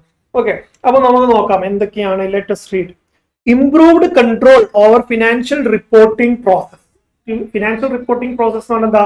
ആ ഫിനാൻഷ്യൽ റിപ്പോർട്ടിംഗ് എന്ന് പറഞ്ഞാൽ ആക്ച്വലി ആ ബാലൻസ് ഷീറ്റും P&L അതിന്റെ പ്രസന്റേഷൻസും കാര്യങ്ങളൊക്കെയാണ് ഉദ്ദേശിക്കുന്നത്. ഓക്കെ, അപ്പൊ അതിലൊരു ഇംപ്രൂവ്ഡ് കൺട്രോൾസ് ഉണ്ടാകാൻ പറ്റില്ല. അത് പ്രോപ്പറായിട്ട് അവർ പ്രസന്റ് ചെയ്യില്ലേ, പ്രോപ്പറായിട്ട് അതിനെ അവര് റിപ്പോർട്ട് ചെയ്യില്ലേ, അല്ലെ? പല റിപ്പോർട്ടിംഗ് കറക്റ്റ് ആയിട്ട് വരും അല്ലെ? അപ്പൊ അതുകൊണ്ട് തന്നെ ദാറ്റ് ഈസ് കറക്റ്റ്. അപ്പൊ അത് ഇതിന്റെ ബെനിഫിറ്റ് ആണ്. ഇന്റേണൽ ഫിനാൻഷ്യൽ കൺട്രോളിന്റെ ഒരു ബെനിഫിറ്റ് ആണ് ഇത്, improved control over financial reporting process. Financial reporting പ്രോസസ്സിൽ ഒരു കൺട്രോൾ സിസ്റ്റം കൊണ്ടുവരാൻ പറ്റും. അതുപോലെ തന്നെ trickling down of accountability to operational management. Okay, എന്താണ്? അതായത് നമ്മൾ ഫിനാൻഷ്യൽ സ്റ്റേറ്റ്മെന്റ് എന്ന് പറഞ്ഞാൽ, ഫിനാൻഷ്യൽ സ്റ്റേറ്റ്മെന്റ് എന്ന് പറയുന്നത് നമ്മളുടെ ഈ ഓപ്പറേഷണൽ റെസ്പോൺസിബിലിറ്റി എടുക്കുന്ന ആളുകളുടെ എല്ലാവരുടെയും ഒരു ഫൈനൽ ഔട്ട്പുട്ട് ആണ് ആക്ച്വലി എന്തിൽ വരിക, നമ്മളുടെ ഫിനാൻഷ്യൽ സ്റ്റേറ്റ്മെന്റിലേക്ക് വരില്ല. അതിന്റെ സെയിൽ ആയാലും പർച്ചേസ് ആയാലും പ്രോഫിറ്റബിലിറ്റി ആയാലും അസറ്റ് മാനേജ്മെന്റ് ആയാലും ഇതൊക്കെ ഈ ഓപ്പറേഷണൽ ലെവലിൽ നിന്നാണ് എന്ത് ചെയ്യുക, അവസാനം നമ്മൾ അനാലിറ്റിക്കൽ ലെവലിലേക്ക് എത്തുന്ന സമയത്ത് നമ്മളത് ഇവാലുവേറ്റ് ചെയ്യാം. ഓക്കെ, അപ്പോൾ ഈ ഓപ്പറേഷണൽ മാനേജ്മെന്റ് എത്രമാത്രം അവർ വർക്ക് ചെയ്യുന്നുണ്ട് എന്ന് നമുക്ക് അറിയാൻ വേണ്ടിയിട്ട് എന്ത് ചെയ്യാം, നമുക്ക് ഫിനാൻഷ്യൽ സ്റ്റേറ്റ്മെന്റിനെ ഡിപ്പെൻഡ് ചെയ്യാം. അപ്പൊ ഫിനാൻഷ്യൽ സ്റ്റേറ്റ്മെന്റ് എത്രമാത്രം അവിടെ ഇന്റേണൽ കൺട്രോൾസ് ഇംപ്ലിമെന്റിങ് ചെയ്യുന്നുണ്ടോ അത്രമാത്രം നമുക്ക് ഓപ്പറേഷന്റെ മേലെ നമുക്ക് എന്ത് ചെയ്യും, ഒരു കൺട്രോൾ കൊണ്ടുവരാൻ പറ്റും. ഓക്കെ, ഫിനാൻഷ്യൽ സ്റ്റേറ്റ്മെന്റിന്റെ മേലെ നമ്മൾ കൺട്രോൾ കൊണ്ടുവരുന്ന സമയത്ത് it will also directly or indirectly effect the operational control. Okay, അപ്പൊ അതുകൊണ്ട് തന്നെ ദാറ്റ് ഈസ് ഓൾസോ ബെനിഫിറ്റ്. അത് നമുക്ക് ബെനിഫിറ്റ് ആണെന്ന് പറയാം. Trickling down of accountability to operational management. പിന്നെ improves investor confidence in entities operation and financial reporting process. എന്താ investor എന്ന് പറഞ്ഞാൽ? ഒരു സ്ഥാപനത്തിൽ ഫണ്ട് പ്രൊവൈഡ് ചെയ്യുന്ന ആളെയാണ് നമുക്ക് വിളിക്കുക ഇൻവെസ്റ്റർ എന്ന് വിളിക്കുക അല്ലെ. അയാൾ ഫണ്ട് പ്രൊവൈഡ് ചെയ്യുന്ന എന്തിന്റെ ബേസിലായിരിക്കും? Past year financial statement base ആയിട്ടായിരിക്കും. അപ്പൊ ഫിനാൻഷ്യൽ സ്റ്റേറ്റ്മെന്റ് പ്രോപ്പർ ആയിട്ടാണ് പ്രിപ്പയർ ചെയ്തിട്ടുള്ളത് എങ്കിൽ അയാൾക്ക് ഭയങ്കര കോൺഫിഡൻസ് എന്ത് ചെയ്യാം, അവിടെ ഇൻവെസ്റ്റ് ചെയ്യാം. അയാൾ ആ സ്ഥാപനത്തിൽ ലോങ് റണ്ണിൽ നിൽക്കുകയും ചെയ്യും. അയാൾ അതിന്റെ മേലെ ഒരു ട്രസ്റ്റ് ബിൽഡ് ചെയ്യാനും നമുക്ക് പറ്റും. എന്നാൽ ഇതൊന്നും ഇല്ല, പ്രോപ്പർ ആയിട്ടല്ല അവരുടെ ഫിനാൻഷ്യൽ സിസ്റ്റം എങ്കിൽ എന്ത് ചെയ്യില്ല, ഇൻവെസ്റ്റേഴ്സ് ഒന്നും ആ കമ്പനിയിലേക്ക് വരില്ല. അപ്പം ഈ ഒരു ഇന്റേണൽ ഫിനാൻഷ്യൽ കൺട്രോൾ എന്ന് പറയുന്ന സാധനം നമ്മളുടെ സ്ഥാപനത്തിൽ ഉണ്ട് എങ്കിൽ അവിടെ ഇൻവെസ്റ്റേഴ്സിന്റെ കോൺഫിഡൻസ് എന്ത് ചെയ്യും, ഇംപ്രൂവ് ചെയ്യും. That is also an advantage of internal financial control. അപ്പൊ നമുക്ക് പറയാം ഇതെല്ലാം എന്താണ് ഇന്റേണൽ ഫിനാൻഷ്യൽ കൺട്രോളിന്റെ ബെനിഫിറ്റ്സ് ആണ്. Clear? Now,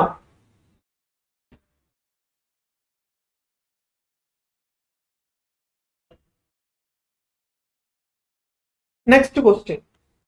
The statutory auditor apprehends a possible material misstatement due to inadequate internal check system.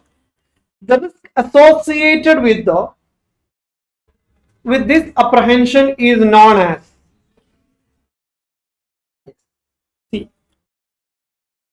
This question is relating to the topic called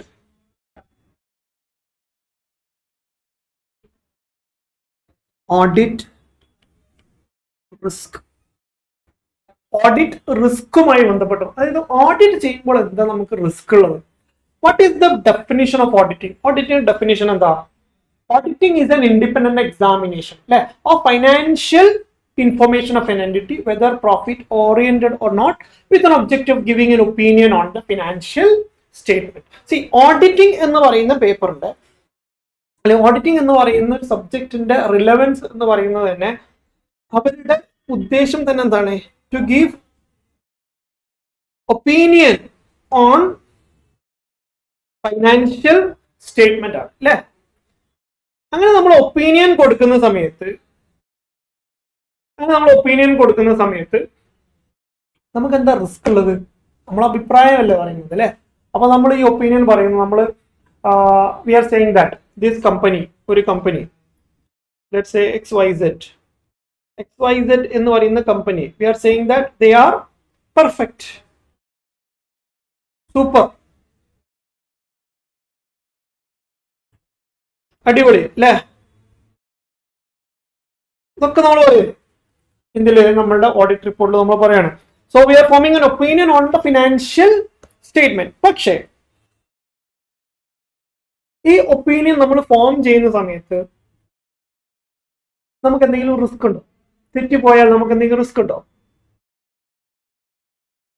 ഉണ്ട് അല്ലേ? അതായത് നമ്മളൊരു ഒപ്പീനിയൻ പറയുന്നു, we are saying that the company is perfect, അല്ലെങ്കിൽ company is running properly, അല്ലെങ്കിൽ അവരുടെ finance statement എല്ലാം അടിപൊളിയാണ് എന്ന് നമ്മൾ പറയുമ്പോൾ there is a risk that there's a possibility that അത് നേരെ തെറ്റാവാനുള്ള സാധ്യത, നമ്മൾ ഫോം ചെയ്ത ഒപ്പീനിയന് തെറ്റാവാനുള്ള സാധ്യത നമുക്ക് ഉണ്ട് അല്ലെ? ആ സാധ്യതയാണ് ആക്ച്വലി എന്ത് ഓഡിറ്റ് റിസ്ക് എന്ന് പറഞ്ഞാൽ. അപ്പൊ ഓഡിറ്റ് ചെയ്യുന്ന സമയത്ത് നമുക്ക് ചില റിസ്കുകളുണ്ട്. ആ റിസ്കിന് കാരണം 3 എണ്ണം. there are 3 types of audit risk. ഒന്നെന്താണ്? ഇൻഹറന്റ് റിസ്ക് ആണ്. ഒന്നെന്താണ്? ഇൻഹറന്റ് റിസ്ക് ആണ്. ഇൻഹറന്റ് റിസ്ക് എന്ന് പറഞ്ഞാൽ അതിലേക്ക് നോക്കേ വേണ്ട, പക്ക ഗോൺ, നമുക്കൊന്നും ചെയ്യാൻ പറ്റില്ല, നത്തിങ് പോസിബിൾ, അതിന്റെ മേലെ നമുക്കൊന്നും ചെയ്യാൻ പറ്റില്ല. ഇൻഹറന്റ് ആണ്, ഇൻബിൽഡ് ആണ്. ഒരു സ്ഥാപനത്തിന്റെ നിലനിൽപ്പിൽ തന്നെ ഉണ്ടാകുന്ന ചില റിസ്കുകളുണ്ട്. ഓക്കെ, ആ റിസ്ക് നമുക്ക് ഒരിക്കലും എന്ത് ചെയ്യാൻ പറ്റില്ല, ഒഴിവാക്കാൻ പറ്റില്ല. It will be there. അപ്പൊ അങ്ങനെ ഒരു ഇൻഹറന്റ് റിസ്ക് എന്ന് പറയുന്ന റിസ്ക് ഓൾറെഡി ഓഡിറ്റിംഗിൽ ഉണ്ട്. അത് പല കാരണങ്ങൾ കൊണ്ടായിരിക്കും. ചിലപ്പോൾ ആ സ്ഥാപനത്തിന്റെ നേച്ചർ കാരണം തന്നെ ആയിരിക്കാം, അല്ലെ അതിന്റെ മാനേജ്മെന്റ് എൻറ്റയർലി ഫ്രോഡ് ആയതുകൊണ്ടായിരിക്കാം അല്ലെ? അപ്പൊ നമുക്ക് അറിയാൻ പറ്റില്ല. ഇപ്പൊ നമുക്ക് ഫിനാൻഷ്യൽ സ്റ്റേറ്റ്മെന്റ് തന്ന അതിന്റെ മേലെ ഒപ്പീനിയൻ ഫോം സമയത്ത് ഈ ഫിനാൻഷ്യൽ സ്റ്റേറ്റ്മെന്റ് തരുന്ന മാനേജ്മെന്റ് ഫ്രോഡ് ആണോ അല്ലേ എന്നൊന്നും നമുക്ക് ഇങ്ങനെ ചുഴിഞ്ഞു നോക്കാനൊന്നും പറ്റില്ല അല്ലെ? നമുക്ക് കാണുകയാണെങ്കിൽ നമുക്ക് എന്ത് ചെയ്യാം, അതിനുള്ള ആക്ഷൻസ് എടുക്കാം എന്നല്ലാതെ we will not be knowing. അപ്പൊ എല്ലാവരും സ്ഥാപനത്തിലുള്ള എംപ്ലോയീസും മാനേജ്മെന്റും എല്ലാവരും എന്താണ് ഫ്രോഡുലന്റ്ലി ആണ് ആക്ട് ചെയ്യുന്നതെങ്കിൽ അത് നമുക്ക് കണ്ടുപിടിക്കാൻ ഭയങ്കര ബുദ്ധിമുട്ടായിരിക്കും. അങ്ങനെ വരുന്ന സമയത്ത് നമുക്ക് ഓൾറെഡി അവിടെ എന്ത് കിടക്കുന്നുണ്ട്, ഒരു റിസ്ക് കിടക്കുന്നുണ്ട് അല്ലെ? അതിനെയാണോ എന്ത് വിളിക്കുക, ഇൻഹറന്റ് റിസ്ക്. നമ്മൾ എത്ര ശ്രമിച്ചാലും എന്ത് ചെയ്യാൻ പറ്റില്ല, എത്ര ശ്രമിച്ചാലും നമുക്ക് ഇതിനെ അവോയ്ഡ് ചെയ്യാൻ പറ്റില്ല. It's an unavoidable risk. അത് അൺഅവോയ്ഡബിൾ ആണ് എന്ന് ചെയ്യാൻ നമുക്ക് പറയാം. ഓക്കെ, അതാണ് ഇൻഹറന്റ് റിസ്ക് എന്ന് പറയുന്നത്. ഓക്കെ, പിന്നെ നമുക്ക് ഉണ്ടാക്കുന്ന റിസ്ക് എന്ന് പറയുന്നത് കൺട്രോൾ റിസ്ക് ആണ്. എന്താ കൺട്രോൾ റിസ്ക് എന്ന് പറഞ്ഞാൽ? കൺട്രോൾ റിസ്ക് എന്ന് പറഞ്ഞാൽ ഒരു സ്ഥാപനത്തിന്റെ ഇന്റേണൽ കൺട്രോൾ. ഞാൻ ഓൾറെഡി പറഞ്ഞു, ഇന്റേണൽ കൺട്രോൾ എന്ന് പറഞ്ഞാൽ എന്താ? സ്ഥാപനത്തിന്റെ ഉള്ളിൽ നിന്ന് തന്നെ അവർ ബിൽഡ് ചെയ്യുന്ന ഒരു കൺട്രോൾ സിസ്റ്റം അല്ലെ? അവരുടെ ഇന്റേണൽ കൺട്രോൾ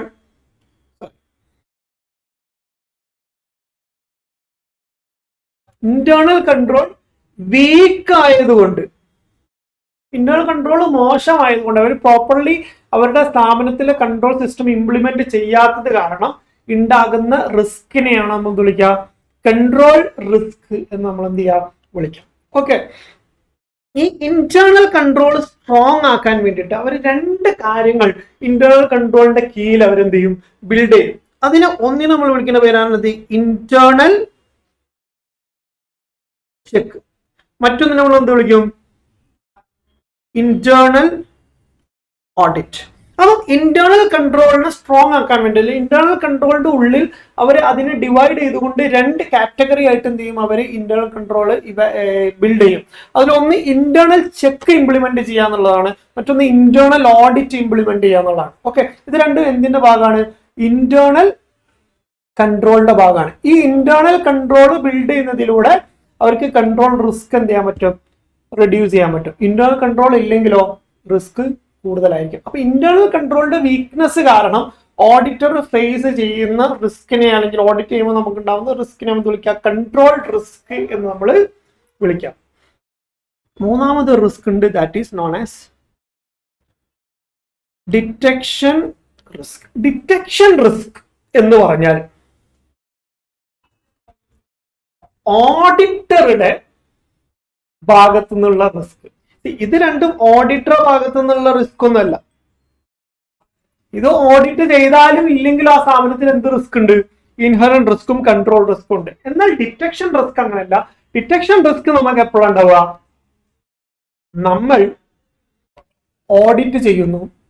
ആ ഓഡിറ്റ് ചെയ്യുന്ന സമയത്ത് നമ്മൾ പ്രോപ്പറായിട്ട് നമ്മൾ ഓഡിറ്റിന്റെ സ്റ്റാൻഡേർഡോ കാര്യങ്ങളോ ബേസ് ചെയ്തിട്ടല്ല നമ്മൾ ഓഡിറ്റ് ചെയ്തത് എങ്കിൽ നമുക്ക് ഉണ്ടാകുന്ന റിസ്കിനെയാണ് നമ്മൾ വിളിക്കുക ഡിറ്റക്ഷൻ റിസ്ക് എന്ന് പറഞ്ഞാൽ നമ്മൾ വിളിക്കാം. ഓക്കെ, അതായത്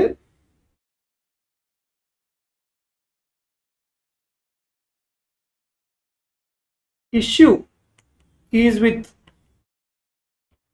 ഓഡിറ്റർ. ഈ റിസ്ക് നമുക്ക് അവോയ്ഡ് ചെയ്യാം. എങ്ങനെ? പ്രോപ്പറായിട്ട് ഓഡിറ്റ് ചെയ്യുന്നതിലൂടെ, കുറച്ചും കൂടെ എക്സ്പീരിയൻസ്ഡ് ആയിട്ടുള്ള സ്റ്റാഫുകളെ അല്ലെങ്കിൽ അസിസ്റ്റന്റിനെ വെക്കുന്നതിലൂടെ, കുറച്ചും കൂടെ എന്താണ് ഡീപ്പായിട്ടുള്ള അനാലിസിസിലൂടെ ഒക്കെ എന്ത് ചെയ്യാം, നമുക്ക് ഡിറ്റക്ഷൻ റിസ്ക് കുറയ്ക്കാൻ പറ്റും. അപ്പൊ ഈ ഓഡിറ്റ് റിസ്ക് എന്ന് പറയുന്ന റിസ്ക് നമുക്ക് ബേസിക്കലി മൂന്നായിട്ട് ക്ലാസിഫൈ ചെയ്യാം: inherent risk, control risk, detection risk. Okay, അപ്പൊ ഇതില് നമ്മൾ നോക്കുകയാണെങ്കിൽ ഇവിടെ പറയുന്ന റിസ്ക് ഏതാണ്? ഇവിടെ ഈ പറയുന്ന പോയിന്റ് എന്താണ് നമുക്ക് നോക്കാം. The statutory auditor apprehends a possible material misstatement due to inadequate internal check system. Inadequate internal check system. Internal check system weak ആയതുകൊണ്ട് ഓഡിറ്റർ ഫേസ് ചെയ്യുന്ന റിസ്ക് ഉണ്ട്. ആ റിസ്കിനെ നമ്മൾ വിളിക്കുക എന്ത് റിസ്ക് ആണത്? It is known as control risk. എന്തുകൊണ്ടാണ്? കാരണം കൺട്രോൾ റിസ്ക് എന്ന് പറഞ്ഞാൽ it is due to internal control weakness അല്ലെ. ഇന്റേണൽ കൺട്രോൾ എന്ന് പറയുന്നതിന്റെ രണ്ട് സബ് ഹെഡ്സ് ആണത്: ഇന്റേണൽ ചെക്കും ഇന്റേണൽ ഓഡിറ്റും. അപ്പൊ ഇന്റേണൽ ചെക്കിന്റെ പോയിന്റ് ആണ് ഇൻഅഡിക്വേറ്റ് ഇന്റേണൽ ചെക്ക് സിസ്റ്റം എന്ന് പറഞ്ഞാൽ എന്താ? ഇൻഅഡിക്വേറ്റ് ഇന്റേണൽ കൺട്രോൾ എന്നാണ്.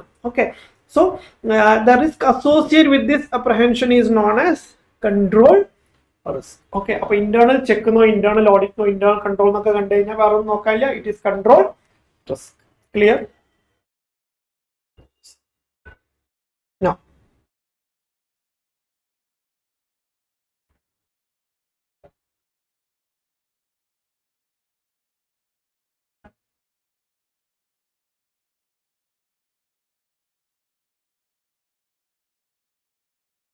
in relation to advances made by bank, an auditor need to review which of the following. അതായത് ഒരു ബാങ്ക് അഡ്വാൻസ് കൊടുത്തു എന്ന് വിചാരിക്കും. അഡ്വാൻസ് കൊടുക്കുന്ന ലോൺ, ഒരാൾക്ക് എന്ത് ചെയ്യുന്നു? അഡ്വാൻസ് മണി കൊടുക്കുന്നു. അങ്ങനെ ബാങ്ക് അഡ്വാൻസ് മണി കൊടുത്തു കഴിഞ്ഞാൽ ആസ് എൻ ഓഡിറ്റർ ഈ അഡ്വാൻസ് മണി ചെക്ക് ചെയ്യാൻ വേണ്ടിയിട്ട് എന്തൊക്കെ കാര്യങ്ങളാണ് നിങ്ങൾ നോക്കുക? ഓക്കെ, ബാങ്കുകൾ ലോൺ കൊടുക്കുക എന്നുള്ളതാണ് അവരുടെ പർപ്പസ് അല്ലെ. നമ്മളെ സംബന്ധിച്ചിടത്തോളം, ഓഡിറ്റർ സംബന്ധിച്ചിടത്തോളം ആ കൊടുക്കുന്ന ലോൺ എല്ലാം പ്രോപ്പർ ആയിട്ടാണ് അവർ ബുക്ക് ചെയ്തത്, അതിന്റെ ജെന്യൂനിറ്റി ഉറപ്പുവരുത്തുക എന്നുള്ളതാണ് നമ്മളുടെ കടമ അല്ലെ. അപ്പൊ in relation to advances made by the bank, an auditor needs to review which of the following.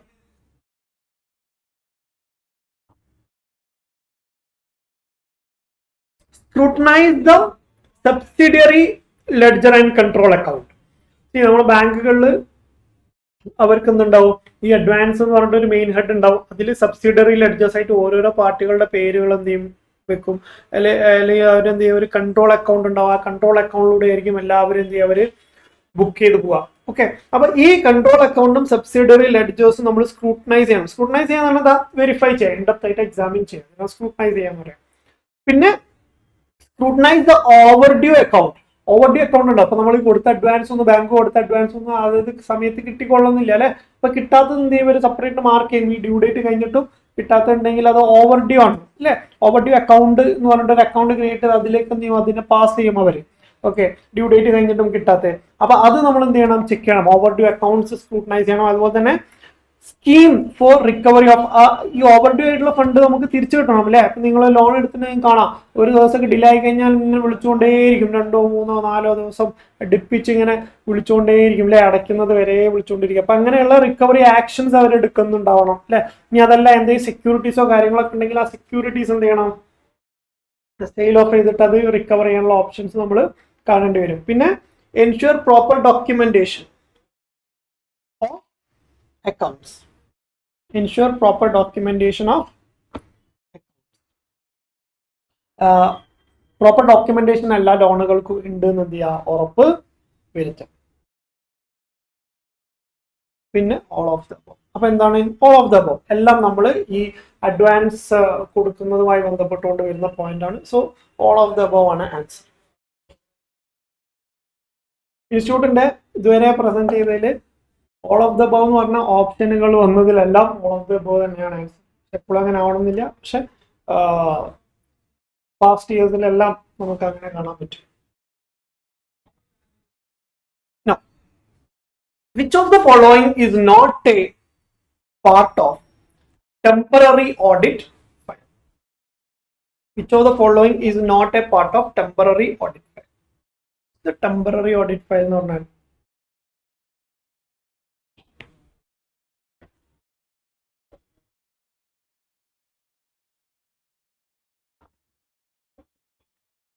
നമ്മൾ നേരത്തെ ഒരാളെ കുറിച്ച് പറഞ്ഞിട്ടുണ്ടായിരുന്നു, ദാറ്റ് ഈസ് വർക്കിംഗ് പേപ്പർ അല്ലെ. വർക്കിംഗ് പേപ്പർ അല്ലെങ്കിൽ ഓഡിറ്റ് ഡോക്യുമെന്റേഷൻ. വർക്കിംഗ് പേപ്പർ എന്ന് പറഞ്ഞാൽ എന്താ, നമ്മളുടെ ഓഡിറ്റിന്റെ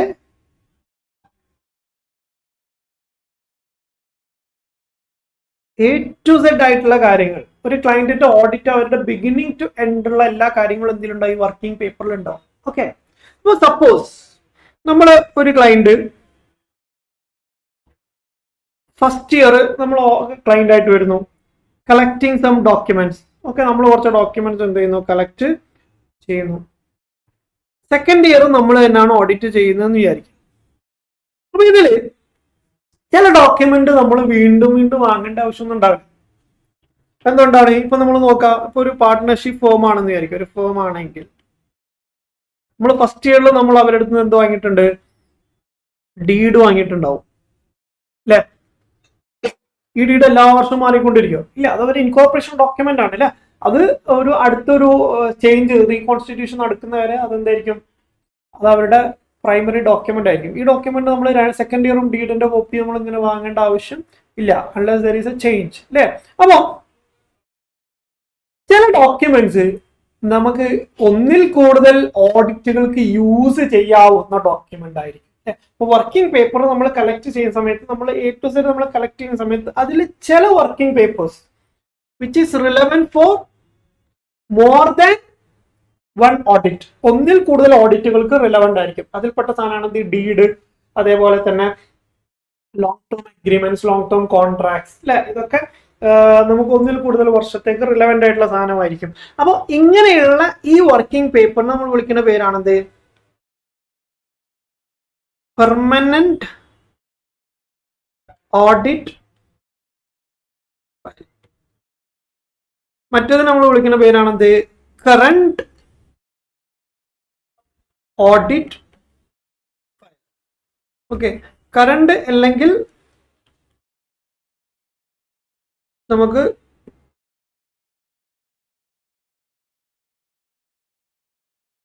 ടെമ്പററി ഓഡിറ്റ് ഫയൽ നമ്മൾ വിളിക്കാം. ഓക്കെ, കറന്റ് അല്ലെങ്കിൽ ടെമ്പററി ഓഡിറ്റ് ഫയൽ. എന്താണ് ഇതിന്റെ പ്രത്യേകത? കറന്റ് ഓഡിറ്റ് ഫയൽ എന്ന് പറഞ്ഞാൽ എന്താണ്, ഓൺലി ഫോർ ദാറ്റ് ഇയർ, ആ വർഷത്തേക്ക് വേണ്ടി മാത്രം റിലവന്റ് ആയിട്ടുള്ള ഡോക്യുമെന്റ്സ് ഉണ്ടാവും. അപ്പൊ നമ്മൾ കളക്ട് ചെയ്ത 3 ഡോക്യുമെന്റിൽ ചിലത് എന്തായിരിക്കും, ഒന്നിൽ കൂടുതൽ വർഷത്തേക്ക് റിലവന്റ് ആയിട്ടുള്ളതായിരിക്കും. അങ്ങനെയാണെങ്കിൽ അത് എവിടെയാണ് നമ്മൾ കീപ്പ് ചെയ്യുക, അണ്ടർ പെർമനന്റ് ഓഡിറ്റ് ഫയൽ. എന്നാൽ ചിലത് എന്തായിരിക്കും, ആ വർഷത്തെ ഓഡിറ്റിന് വേണ്ടി മാത്രമേ ആവശ്യമുണ്ടാവുള്ളൂ. ഇപ്പോൾ ആ വർഷത്തെ സാലറി കാൽക്കുലേഷൻസ്, ആ വർഷത്തെ എന്താണ് എക്സ്പെൻസസ്, ആ വർഷത്തെ സെയിൽസ് റിലേറ്റഡ് ഡോക്യുമെന്റ്സ്. ഓക്കെ, അപ്പൊ അതൊക്കെ എന്താണ്, ആ വർഷത്തേക്ക് വേണ്ടി മാത്രമേ നമുക്ക് റിലവന്റ് ആയിട്ട് ഉണ്ടാവുള്ളൂ. അപ്പൊ നമ്മൾ എന്ത് ചെയ്യും, അത് കറന്റ് ഓഡിറ്റ് ഫയലിൽ കീപ്പ് ചെയ്യും. എന്നാൽ ചില ഡോക്യുമെന്റ്സ് മോർ ദാൻ 1 ഓഡിറ്റ് പീരീഡിൽ റിലവന്റ് ആണ്. അപ്പൊ എന്ത് ചെയ്യും, നമ്മൾ പെർമനന്റ് ഓഡിറ്റ് ഫയലിൽ keep. Now let's see the question. എന്താണ്, which of the following is not a part of temporary audit file? എന്താ ടെമ്പററി ഓഡിറ്റ് ഫയൽ? അത് ഓൾറെഡി നമ്മൾ പറഞ്ഞു, not a part of temporary audit file. Not a part of temporary audit file എന്ന് പറഞ്ഞാൽ permanent audit ഫയലിന്റെ part ഏതാണെന്നാണ് എന്ത് ചെയ്യാൻ ഉദ്ദേശിക്കുന്നത്. ബട്ട് ടെമ്പററി ഓഡിറ്റ് ഫയൽ ഏതൊക്കെയാണ് എന്ന് നമുക്ക് നോക്കാം. അപ്പോൾ 3 ടെമ്പററി ഓഡിറ്റ് ഫയലിൽ കിടക്കുന്നതായിരിക്കും, ഒന്ന് എന്തായിരിക്കും പെർമനന്റ് ഓഡിറ്റ് ഫയലിൽ കിടക്കുന്നതായിരിക്കും. സോ ലെറ്റ് സി, നിങ്ങൾ തന്നെ വായിച്ചു നോക്കിയിട്ട് യു സേ മീ ദാറ്റ് എന്താണ് ഏതാണ് ആ വർഷത്തേക്ക് വേണ്ടി മാത്രം റിലവന്റ് ആയിട്ടുള്ളത്, ഏതൊക്കെയാണ് അടുത്ത വർഷത്തേക്കും കൂടി യൂസ് ചെയ്യാവുന്ന document. Correspondence relating to acceptance of annual reappointment. Correspondence ആണ് letter. Okay, relating to acceptance of annual reappointment. Annual reappointment എന്ന് പറയുന്ന സാധനം എന്താണ്? ആനുവലി ഉള്ള ഡോക്യുമെന്റ് ആണ് അല്ലെ. എല്ലാ വർഷവും ആ റീഅപ്പോയിന്റ്മെന്റ് ഡോക്യുമെന്റ് കറസ്പോണ്ടൻസ് ഉണ്ടാവും. അപ്പോൾ നമുക്ക് ആ വർഷത്തേക്ക് വേണ്ടി മാത്രമേ അതിന് റിലവൻസ് ഉള്ളൂ, ആ പേരിൽ തന്നെ അതുണ്ട് അല്ലെ. പിന്നെ ഓഡിറ്റ് പ്രോഗ്രാം. എന്താ ഓഡിറ്റ് പ്രോഗ്രാം എന്ന് പറഞ്ഞാൽ? ഒരു ഓഡിറ്റ് സ്റ്റാർട്ട് ചെയ്യുന്നതിന് മുമ്പ് എന്തൊക്കെ ചെയ്യണം, എന്തൊക്കെ ഓഡിറ്റിൽ ഉൾപ്പെടുത്തണം എന്ന് പറഞ്ഞുകൊണ്ട് നമ്മൾ ഉണ്ടാക്കുന്ന ഒരു പ്ലാനിങ് ചെയ്യുന്ന ഒരു ഡോക്യുമെന്റേഷൻ ആണ് ആക്ച്വലി എന്ത്? Audit programme. ഓഡിറ്റ് പ്രോഗ്രാമിലാണ് നമ്മൾ എത്ര ദിവസം നമ്മൾ ഓഡിറ്റ് ചെയ്യും, ഓരോ ദിവസം ഏതൊക്കെ ഏരിയ നമ്മൾ കവർ ചെയ്യും, ഏതൊക്കെ സ്റ്റാഫുകൾ ഏതൊക്കെ വർക്ക് ചെയ്യും എന്നൊക്കെ നമ്മൾ തീരുമാനിക്കാം. അപ്പോൾ ഇതൊരു പ്ലാനിങ് ഡോക്യുമെന്റ് ആണ്. ആ പ്ലാനിങ് ഡോക്യുമെന്റ് നമ്മൾ എല്ലാ വർഷവും എന്ത് ചെയ്യും? ഈ വർഷത്തെ പ്ലാനിങ് ആയിരിക്കില്ല അടുത്ത വർഷം സ്റ്റാഫുകൾ മാറും, നമ്മളെ സ്ട്രാറ്റജികൾ മാറും, നമ്മൾ കുറച്ചും കൂടി അഡ്വാൻസ്ഡ് ആവും, ക്ലയന്റ് കുറച്ച് അഡ്വാൻസ്ഡ് ആവാം, ക്ലയന്റിന്റെ ഓപ്പറേഷനിൽ മാറ്റം വരാം. അപ്പൊ അതിനനുസരിച്ച് പ്രോഗ്രാമിൽ മാറ്റം വരും. So that is also A temporary audit file. അതും ഓരോരോ വർഷവും നമ്മൾ എന്ത് ചെയ്യും? പുതിയ പുതിയ പ്രോഗ്രാമുകൾ ക്രിയേറ്റ് ചെയ്യാണ് ചെയ്യാം. മൂന്നാമത്തത് extract of minutes of board meeting. Board മീറ്റിംഗിന്റെ മിനിറ്റ്സ്, അതിന്റെ എക്സ്ട്രാക്ട് എന്ന് പറഞ്ഞാൽ copies of the minutes of board meeting. Board മീറ്റിംഗിന്റെ കോപ്പി എന്ന് പറഞ്ഞാൽ ആ വർഷം ബോർഡ് എന്ന് പറഞ്ഞാൽ ആ മാനേജ്മെന്റ് എടുക്കുന്ന ഡിസിഷൻസ് ആണ്. അത് ആ വർഷത്തേക്ക് വേണ്ടി മാത്രം നോർമലി റിലവന്റ് ആയിട്ടുള്ള ഡിസിഷൻസ് ആയിരിക്കും. അപ്പൊ അത് നമ്മൾ ടെമ്പററി ഓഡിറ്റ് ഫയൽ തന്നെയാണ് എന്ത് ചെയ്യുക, അതും കീപ്പ് ചെയ്യും. Legal and organisational structure of the company. Legal അല്ലെങ്കിൽ organisational structure of the company. Okay, ആ സ്ഥാപനത്തിന്റെ ഓർഗനൈസേഷൻ സ്ട്രക്ചർ എങ്ങനെയാണ്, അതിന്റെ ഹൈറാർക്കി എങ്ങനെയാണ്, സ്റ്റാഫിങ് എങ്ങനെയാണ്, അങ്ങനത്തെ സാധനങ്ങളൊക്കെ നമുക്ക് എന്ത് ചെയ്യും? ഫസ്റ്റ് ഇയറിൽ നമ്മൾ പോകുന്ന സമയത്ത് നമുക്ക് ആ കമ്പനിയെ കുറിച്ച് LLP ആണോ, കമ്പനി ആണോ, പാർട്ട്ണർഷിപ്പ് ഫോം ആണോ, പ്രൊപ്പറേറ്ററി ആണോ, അതേപോലെ തന്നെ അവരുടെ അപ്ലിക്കബിൾ ആവുന്ന ലീഗൽ പ്രൊവിഷൻസ് എന്തൊക്കെയാണ്, അവരുടെ ഹൈറാർക്കി എങ്ങനെയാണ്, who is in the higher level management, ഇതൊക്കെ നമുക്ക് എന്ത് ചെയ്യാം? നമുക്ക് ഫസ്റ്റ് ഇയറിലാണ് ചോദിച്ചു കഴിഞ്ഞാൽ അതിൽ പിന്നെ മാറ്റം ഉണ്ടാവാനുള്ള സാധ്യത വളരെ കുറവാണ്. എന്നാലും ഉണ്ടാവാം, 1 or 2 years കഴിയുമ്പോൾ ഇതിലൊക്കെ ചേഞ്ചസ് വരാം. അങ്ങനെ ചേഞ്ച് വരുന്നുണ്ടെങ്കിൽ ചേഞ്ച് ആയിട്ടുള്ള ലീഗൽ ഡോക്യുമെന്റ്സ് നമുക്ക് എന്ത് ചെയ്യാം? കളക്ട് ചെയ്യാം. എന്നാൽ normally legal and organisational structure of the company എന്ന് പറഞ്ഞാൽ ഒരു നിശ്ചിത കാലയളവ് വരെ അതെന്തായിരിക്കും? ഫിക്സഡ് ആയിരിക്കും. അപ്പോൾ ആദ്യത്തെ വർഷം നമ്മൾ ചോദിച്ചിട്ടുള്ള ഡോക്യുമെന്റ്സ് നമുക്ക് പിന്നീടുള്ള വർഷങ്ങളിലേക്ക് നമുക്ക് ആവശ്യം ഉണ്ടാവില്ല, unless there is A change. Deed ആവാം, MOA ആവാം, AOA ആവാം, ഓക്കെ, മറ്റെന്തെങ്കിലും ഡോക്യുമെന്റേഷൻ ആവാം. അപ്പോൾ ഈ legal and organisational structure of the company എന്ന് പറയുന്നതാണ് ആക്ച്വലി എന്ത്? പെർമനന്റ് ഓഡിറ്റ് ഫയലിൽ വരിക. അത് ടെമ്പററി ഓഡിറ്റ് ഫയലിന്റെ പാർട്ട് അല്ല. So that is the answer.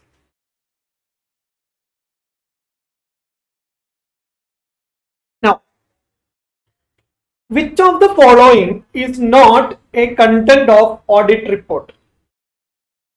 As per Caro, not a content of audit report. ഈ Caro എന്ന് പറഞ്ഞാൽ എന്താ? നമ്മൾ ഓഡിറ്റ് റിപ്പോർട്ടിന്റെ കൂടെ അഡീഷണൽ ആയിട്ട് നമ്മൾ അറ്റാച്ച് ചെയ്യുന്ന ഒരു കണക്ഷൻ ആണ് ആക്ച്വലി എന്ത്? Caro report, company auditors report order എന്ന് പറയുന്നത്. ഈ കമ്പനി ഓഡിറ്റേഴ്സ് റിപ്പോർട്ട് ഓർഡറിൽ 10-24ഓളം ഐറ്റംസ് സ്പെസിഫൈ ചെയ്യാൻ പറയുന്നുണ്ട്. ആ ഐറ്റംസ് ഒക്കെ ഓഡിറ്റർ എന്ത് ചെയ്യണം? ചെക്ക് ചെയ്തിട്ട് അതുണ്ടോ ഇല്ലയോ എന്ന് ഉറപ്പ് വരുത്തണം എന്ന് പറയുന്നുണ്ട്. ഓക്കെ, അപ്പം കമ്പനീസ് ആക്ടിന്റെ അണ്ടറിൽ നമ്മൾ ചില റിപ്പോർട്ടുകൾ എന്ത് ചെയ്യണം? ഓഡിറ്റ് റിപ്പോർട്ടിൽ നിർബന്ധമായിട്ട് എന്ത് ചെയ്യണം? അവര് ചില കാര്യങ്ങളെ കുറിച്ച് മെൻഷൻ ചെയ്യണം. അത് തന്നെ Caro റിപ്പോർട്ടായിട്ട് മെൻഷൻ ചെയ്യണം. അപ്പൊ ഈ Caro റിപ്പോർട്ടിൽ എന്തൊക്കെ കാര്യങ്ങളാണ് മെൻഷൻ ചെയ്യേണ്ടത് എന്ന് Caroയിൽ തന്നെ സ്പെസിഫിക് ആയിട്ട് പറയുന്നുണ്ട്. ഞാൻ പറഞ്ഞല്ലോ 10-24ഓളം ഐറ്റംസ് ഉണ്ട്. അതിൽ പറയാത്ത ഒരു കാര്യം ഇവിടെ പറയുന്നുണ്ട്. അതാണ് നമ്മൾ ഐഡന്റിഫൈ ചെയ്യേണ്ടത്. Which of the following is not a content of audit report as per Caro? അതിലൊന്ന് ഇൻവെന്ററി എന്ന് പറയുന്നത് Caroയിൽ മെൻഷൻ ചെയ്യുന്ന ഒരു ഏരിയ ആണ്. അതുപോലെ തന്നെ അക്സെപ്റ്റൻസ് ഓഫ് ഡെപ്പോസിറ്റ്, നമ്മൾ വേറെ ആളിൽ നിന്ന് ഫണ്ട് സ്വീകരിക്കുന്നതിനുമായി ബന്ധപ്പെട്ടുകൊണ്ടുള്ള റിപ്പോർട്ടിങ് Caroയിൽ പറയുന്നുണ്ട്. അതുപോലെ തന്നെ റീപേയ്മെന്റ് ഓഫ് ലോൺ അതും പറയുന്നുണ്ട്. ഓക്കെ, റിക്രൂട്ട്മെന്റ് ഓഫ് എംപ്ലോയീസിന്റെ റിക്രൂട്ട്മെന്റ് എന്ന് പറയുന്നത് ഒരിക്കലും ഓഡിറ്ററുടെ ഒരു കപ്പ് ഓഫ് ടീ അല്ല. ഓഡിറ്ററി റിക്രൂട്ട്മെന്റ് അതിന്റെ ബില്ല് റിക്രൂട്ട് ചെയ്തതിന്റെ ബില്ല് കാര്യങ്ങൾ അവരുടെ അപ്പോയിന്റ്മെന്റ് പ്രോപ്പർ ആണോ എന്നുള്ള കാര്യങ്ങൾ നോക്കാന്നല്ലാതെ റിക്രൂട്ട്മെന്റ് ചെയ്തതുമായി ബന്ധപ്പെട്ട് ഓഡിറ്റർ പ്രത്യേകിച്ച് ഒന്നും റിപ്പോർട്ട് ചെയ്യാൻ ഇല്ല. ഓക്കെ, റിക്രൂട്ട്മെന്റ് ഓഫ് എംപ്ലോയി എന്ന് പറയുമ്പോൾ അത് it is not part of audit actually. Okay, അപ്പൊ അതുകൊണ്ട് തന്നെ കാരോയിൽ അത് എന്ത് ചെയ്യുന്നില്ല, വരുന്നില്ല. നൗ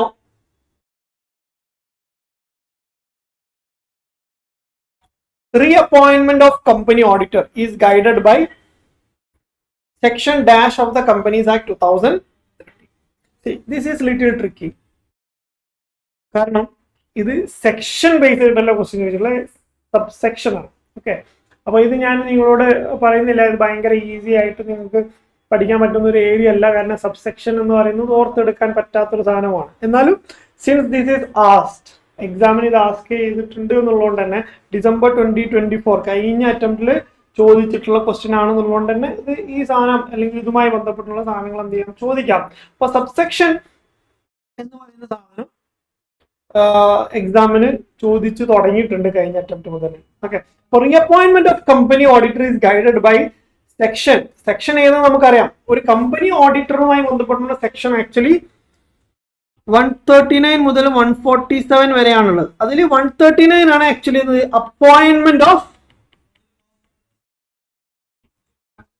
അപ്പോയിന്റ്മെന്റ് ഓഫ് കമ്പനി ഓഡിറ്ററിനെ കുറിച്ച് പറയുന്നത്. അപ്പൊ അപ്പോയിന്റ്മെന്റും റീഅപ്പോയിന്റ്മെന്റുമായി ബന്ധപ്പെട്ടുള്ള കാര്യങ്ങളൊക്കെ reappointment of company auditor is guided by section 139 ആണെന്നുള്ള യാതൊരു ഡൗട്ടും ഇല്ല. പക്ഷെ 139 3 ആണോ 5 ആണോ 7 ആണോ 9 ആണോ എന്നുള്ളതിലാണ് doubt. Okay, so this you have to by heart. നിങ്ങളിത് ബൈ ഹാർട്ട് ചെയ്യുക. 139 സബ്സെക്ഷൻ 9. ഓക്കെ, 139 സബ്സെക്ഷൻ 9 ആണ് എന്ത് ചെയ്യുന്നത്, അതിന്റെ സബ്സെക്ഷൻ വരുന്നത്. ഓക്കെ, അപ്പോൾ ഇത് ക്വസ്റ്റ്യൻ വരികയാണെങ്കിൽ യു ക്യാൻ ഈസിലി റൈറ്റ്. പക്ഷെ എല്ലാ ക്വസ്റ്റ്യനും സബ്സെക്ഷൻ പഠിക്കാൻ പ്രാക്ടിക്കലി പോസിബിൾ അല്ല. ഇഫ് യു ഹാവ് ടൈം, നിങ്ങൾക്ക് സമയം ഉണ്ടെങ്കിൽ മാത്രം എന്ത് ചെയ്യുക, ഇങ്ങനെയുള്ള സബ്സെക്ഷനിലേക്ക് നിങ്ങൾ പോകുക. അല്ലെങ്കിൽ section number is more than sufficient for the exam. Okay, okay, now 11th question. Which of the following is not a duty of the company auditor as per section 143 of the Companies Act 2013? 143 എന്നുള്ള powers and duties of the company auditor.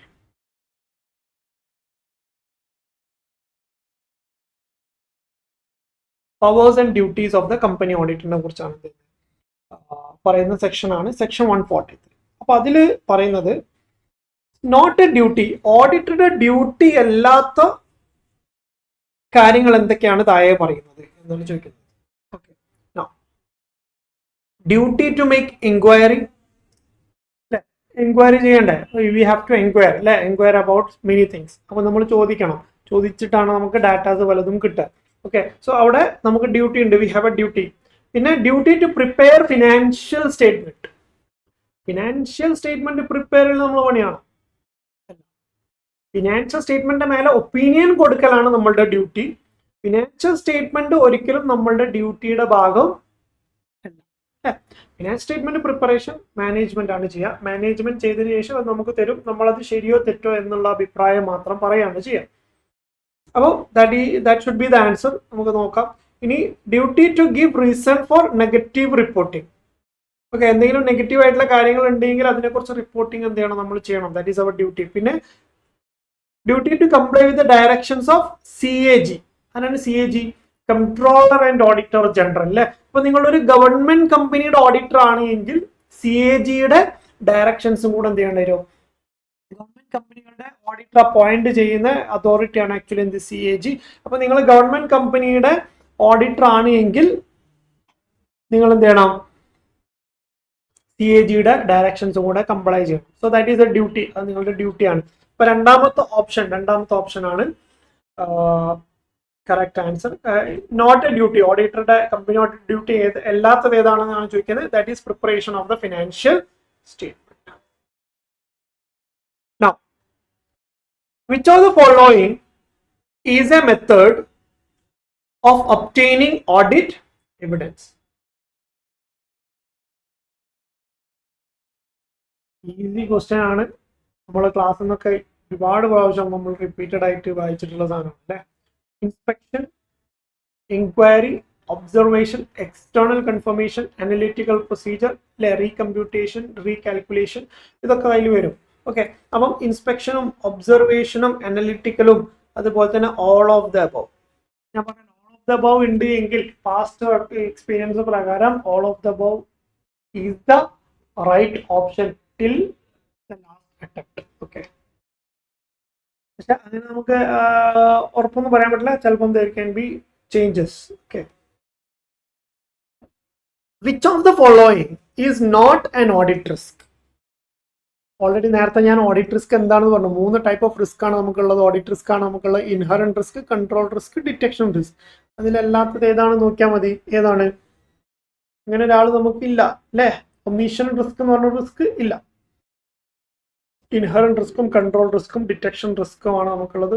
3 ഏരിയയിലായി ചോദിച്ചിട്ടുണ്ട്. 2 MQP ചോദിച്ചിട്ടുണ്ട്, June 24 ചോദിച്ചിട്ടുണ്ട്. June 24 ചോദിച്ചതിന് ശേഷം December 24 MQP അത് mention ചെയ്തിട്ടുണ്ട്. ഇപ്പൊ June 25 ചോദിക്കാം. ഓക്കെ,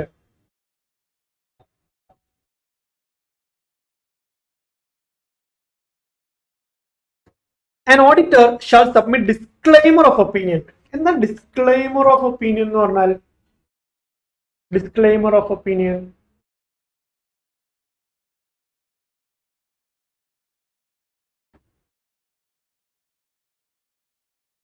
അത് നമ്മൾ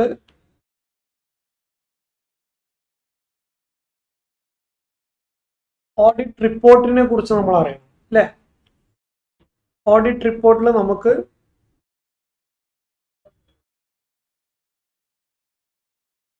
അൺമോഡിഫൈഡ് ഓഡിറ്റ് റിപ്പോർട്ട് ഉണ്ട്, മോഡിഫൈഡ് ഓഡിറ്റ് റിപ്പോർട്ട് ഉണ്ട്.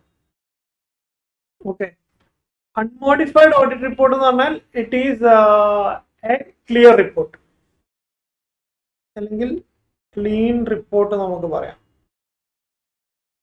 മോഡിഫൈഡ് ഓഡിറ്റ് റിപ്പോർട്ടിൽ നമുക്ക് ക്വാളിഫൈഡ് റിപ്പോർട്ട് ഉണ്ട്, അഡ്വേഴ്സ് റിപ്പോർട്ട് ഉണ്ട്, ഡിസ്ക്ലെയിമർ ഓഫ് ഒപ്പീനിയൻ റിപ്പോർട്ട് ഉണ്ട്. ഇതിൽ ഡിസ്ക്ലെയിമർ ഓഫ് ഒപ്പീനിയൻ റിപ്പോർട്ട് എന്ന് പറഞ്ഞാൽ എന്താണ്? ഡിസ്ക്ലെയിമർ ഓഫ് ഒപ്പീനിയൻ റിപ്പോർട്ട് എന്ന് പറഞ്ഞാൽ നമ്മൾ എന്തിനാണ് നമ്മളെ ഒരു കമ്പനി ഹയർ ചെയ്യുന്നത്, നമുക്ക് പൈസ ഒക്കെ തരുന്നത്, നമ്മൾ സൈൻ ചെയ്തിട്ട് നമ്മൾ സൈൻ ലക്ഷങ്ങൾ പേയ്മെന്റ് തരുമല്ലോ. ആ പേയ്മെന്റ് നമുക്ക് എന്തിനാണ് അവർ തരുന്നത്? To form an opinion on the financial statement അല്ലേ. അപ്പം ഈ ഒപ്പീനിയൻ ഫോം ചെയ്യുന്നതിനാണ് നമുക്ക് പേയ്മെന്റ് തരുന്നത്. പക്ഷെ ചില സമയത്ത് ചില കാരണങ്ങൾ കൊണ്ട് നമുക്ക് ഒരു ഒപ്പീനിയനും പറയാൻ പറ്റില്ല. ആ കമ്പനി ശരിയാണെന്ന് നമുക്ക് പറയാൻ സാധിക്കുന്നില്ല. കാരണം നമുക്ക് സംശയമാണ്, ശരിയാണോ അല്ലേ എന്നുള്ളൊരു ഡൗട്ട്. തെറ്റാണെന്ന് പറയാൻ പറ്റില്ല, കാരണം എന്താ, അതിലും നമുക്ക് കൺഫ്യൂഷൻ. ശരിയാണെന്നും പറയാൻ പറ്റുന്നില്ല, ശരിയല്ല എന്നും പറയാൻ പറ്റുന്നില്ല. എന്നാൽ എന്തൊക്കെയോ ചില പ്രശ്നങ്ങൾ നമുക്ക് എന്തുണ്ട് അവിടെ നമ്മൾ ഫീൽ ചെയ്യുന്നുണ്ട്. എന്ന് വെച്ചാൽ ചില സാഹചര്യങ്ങൾ ഇപ്പോൾ നമ്മൾ നോക്കാം, ഒരു കമ്പനി അവരുടെ ബുക്സ് ഓഫ് അക്കൗണ്ട്സ് എല്ലാം എന്ത് ചെയ്തു, നഷ്ടപ്പെട്ടു പോയി. Due to flood, due to earthquake, due to fire, അല്ലെങ്കിൽ സീഷർ. ഈ സാധനം എന്ത് ചെയ്യും, വേറൊരാൾ സീസ് ചെയ്ത് കൊണ്ടുപോകും. ഇപ്പോൾ GST ഡിപ്പാർട്ട്മെന്റോ ഇൻകം ടാക്സ് ഡിപ്പാർട്ട്മെന്റോ ഒക്കെ എന്ത് ചെയ്യും, സീസ് ചെയ്ത് കൊണ്ടുപോകാം. അപ്പൊ അങ്ങനെ സീസ് ചെയ്ത് കൊണ്ടുപോകുന്ന സമയത്ത് എന്ത് ചെയ്യും, നമുക്ക് ഡാറ്റ അവൈലബിൾ ആയിരിക്കില്ല, ബുക്സ് ഓഫ് അക്കൗണ്ട്സ്. അപ്പൊ അങ്ങനെ ബുക്സ് ഓഫ് അക്കൗണ്ട്സ് അവൈലബിൾ അല്ലെങ്കിൽ നമുക്കൊരു ഒപ്പീനിയനും ഫോം ചെയ്യാൻ പറ്റില്ല അല്ലെ. അപ്പൊ ആ സമയത്ത് if the auditor is unable to form any opinion on the finance statement, finance സ്റ്റേറ്റ്മെന്റിന്റെ മേലെ ഒരു അഭിപ്രായവും അയാൾക്ക് പറയാൻ പറ്റുന്നില്ല എങ്കിൽ അയാൾ ഇഷ്യൂ ചെയ്യുന്ന റിപ്പോർട്ടിനെ നമ്മൾ വിളിക്കുക ഡിസ്ക്ലെയിമർ ഓഫ് ഒപ്പീനിയൻ റിപ്പോർട്ട് എന്ന് നമ്മൾ വിളിക്കാം. Okay,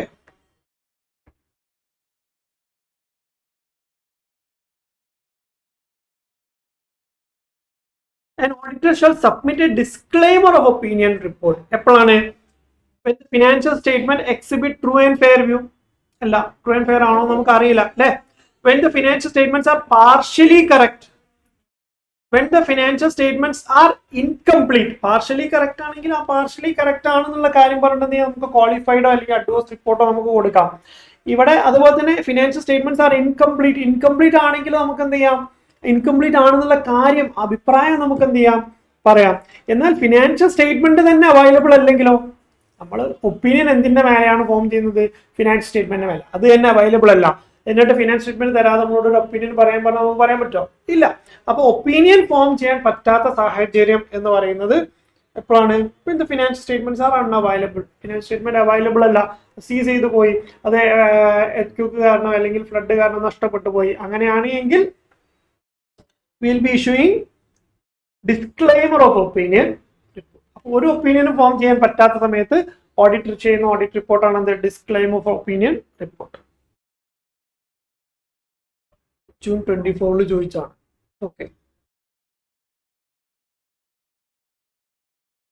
first auditor of a government company is appointed by.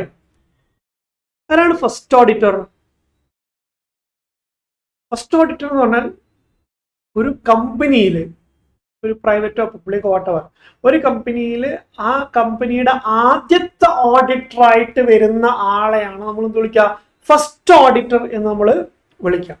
Okay, അപ്പൊ ഈ first auditor of a government company, ഒരു ഗവൺമെന്റ് കമ്പനിയിലെ ഫസ്റ്റ് ഓഡിറ്ററെ അപ്പോയിന്റ് ചെയ്യുന്നത് ആരാണെന്നാണ് ചോദിക്കുന്നത്. ഗവൺമെന്റ് കമ്പനി ആണോ, ഫസ്റ്റോ സെക്കൻഡോ തേർഡോ ഫോർത്തോ ഏത് ഓഡിറ്റർ ആണെങ്കിലും അയാളെ അപ്പോയിന്റ് ചെയ്യാനുള്ള അധികാരം CAG ക്കാണ്. ഞാൻ നേരത്തെ പറഞ്ഞല്ലോ, കൺട്രോളർ ആൻഡ് ഓഡിറ്റർ ജനറൽ എന്ന് പറയുന്ന ആളാണ് ഗവൺമെന്റ് കമ്പനിയിലെ ഓഡിറ്ററെ തീരുമാനിക്കാം. അപ്പോൾ അതിന്റെ ഫസ്റ്റ് ഓഡിറ്ററെയോ സബ്സിക്വന്റ് ഓഡിറ്ററെയോ ഒക്കെ അപ്പോയിന്റ് ചെയ്യുന്നത് നോർമലി ആരാണ്, CAG ആണ്, കൺട്രോളർ ആൻഡ് ഓഡിറ്റർ ജനറൽ ആണ്. ഓക്കെ,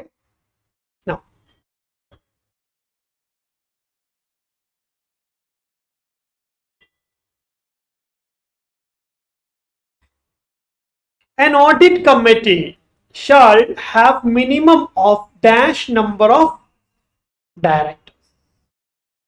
ഓക്കെ, ഓഡിറ്റ് കമ്മിറ്റി എന്ന് പറഞ്ഞാൽ എന്താ, ഒരു കമ്പനിയിൽ, ഒരു പബ്ലിക് കമ്പനിയിലാണ് ഇത് വരിക, ഒരു പബ്ലിക് കമ്പനി ആണ് എങ്കിൽ ആ കമ്പനിയിൽ അവർക്ക് ഒരുപാട്, ആ കമ്പനിയിൽ അവർക്ക് എന്തുണ്ടാവും, they will be having board of directors അല്ലെ.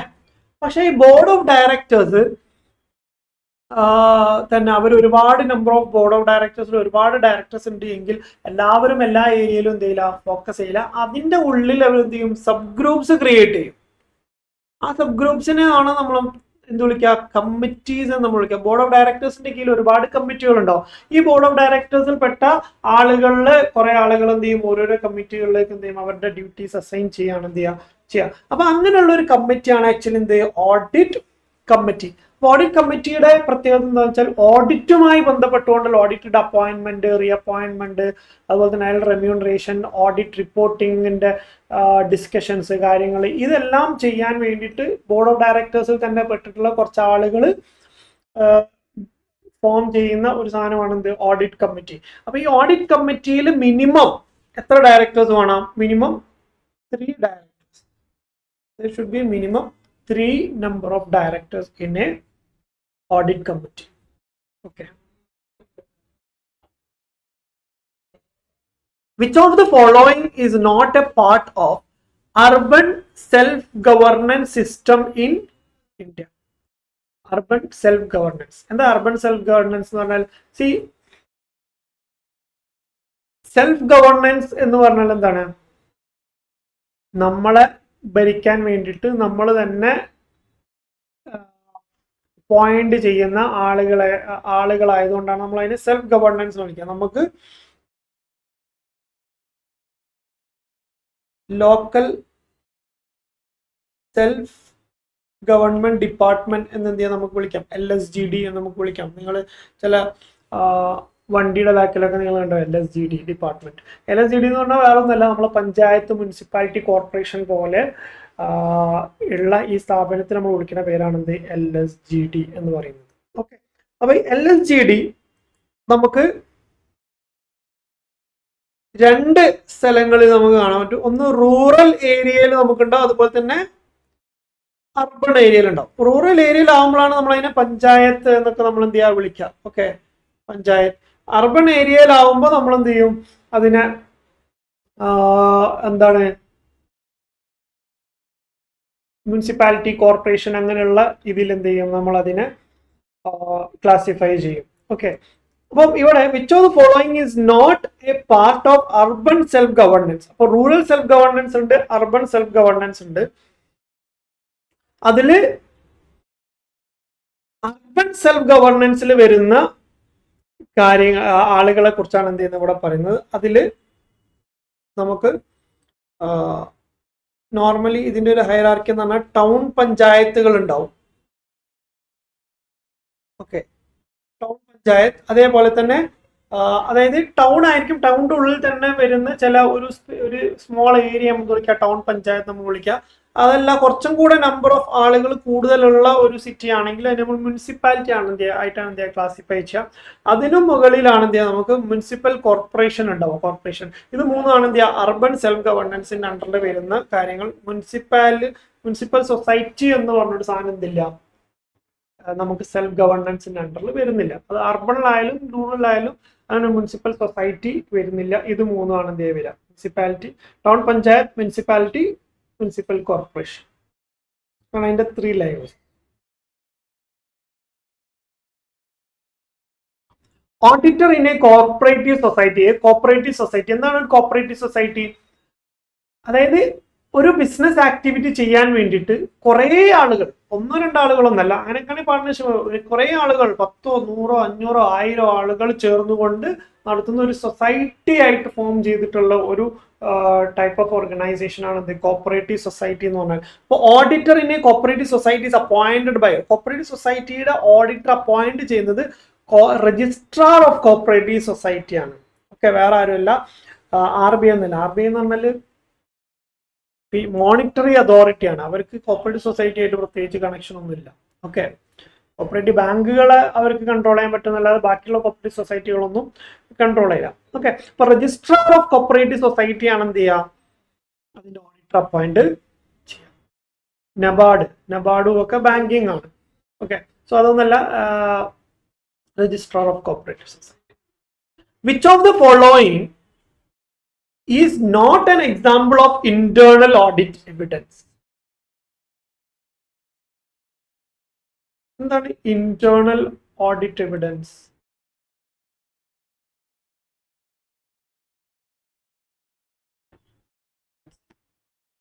എന്താണ് audit evidence എന്ന് പറഞ്ഞാൽ?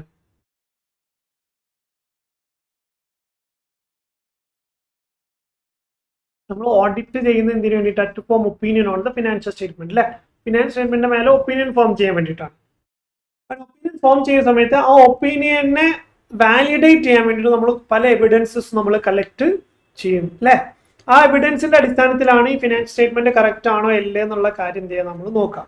ഈ ഓഡിറ്റ് എവിഡൻസിനെ ബേസിക്കലി നമുക്ക് എന്ത് ചെയ്യാം രണ്ടായിട്ട് ക്ലാസിഫൈ ചെയ്യാം. ഒന്ന് ഇന്റേണൽ ഓഡിറ്റ് എവിഡൻസ് ആണ്, മറ്റൊന്ന് എക്സ്റ്റേണൽ ഓഡിറ്റ് എവിഡൻസ്. എന്താണ് ഇന്റേണൽ ഓഡിറ്റ് എവിഡൻസ് എന്ന് പറഞ്ഞാൽ? ഇന്റേണൽ ഓഡിറ്റ് എവിഡൻസ് എന്ന് പറഞ്ഞാൽ നമ്മൾ ഓഡിറ്റ് ചെയ്യുന്ന സ്ഥാപനത്തിന്റെ ഉള്ളിൽ നിന്നുകൊണ്ട് തന്നെ, within the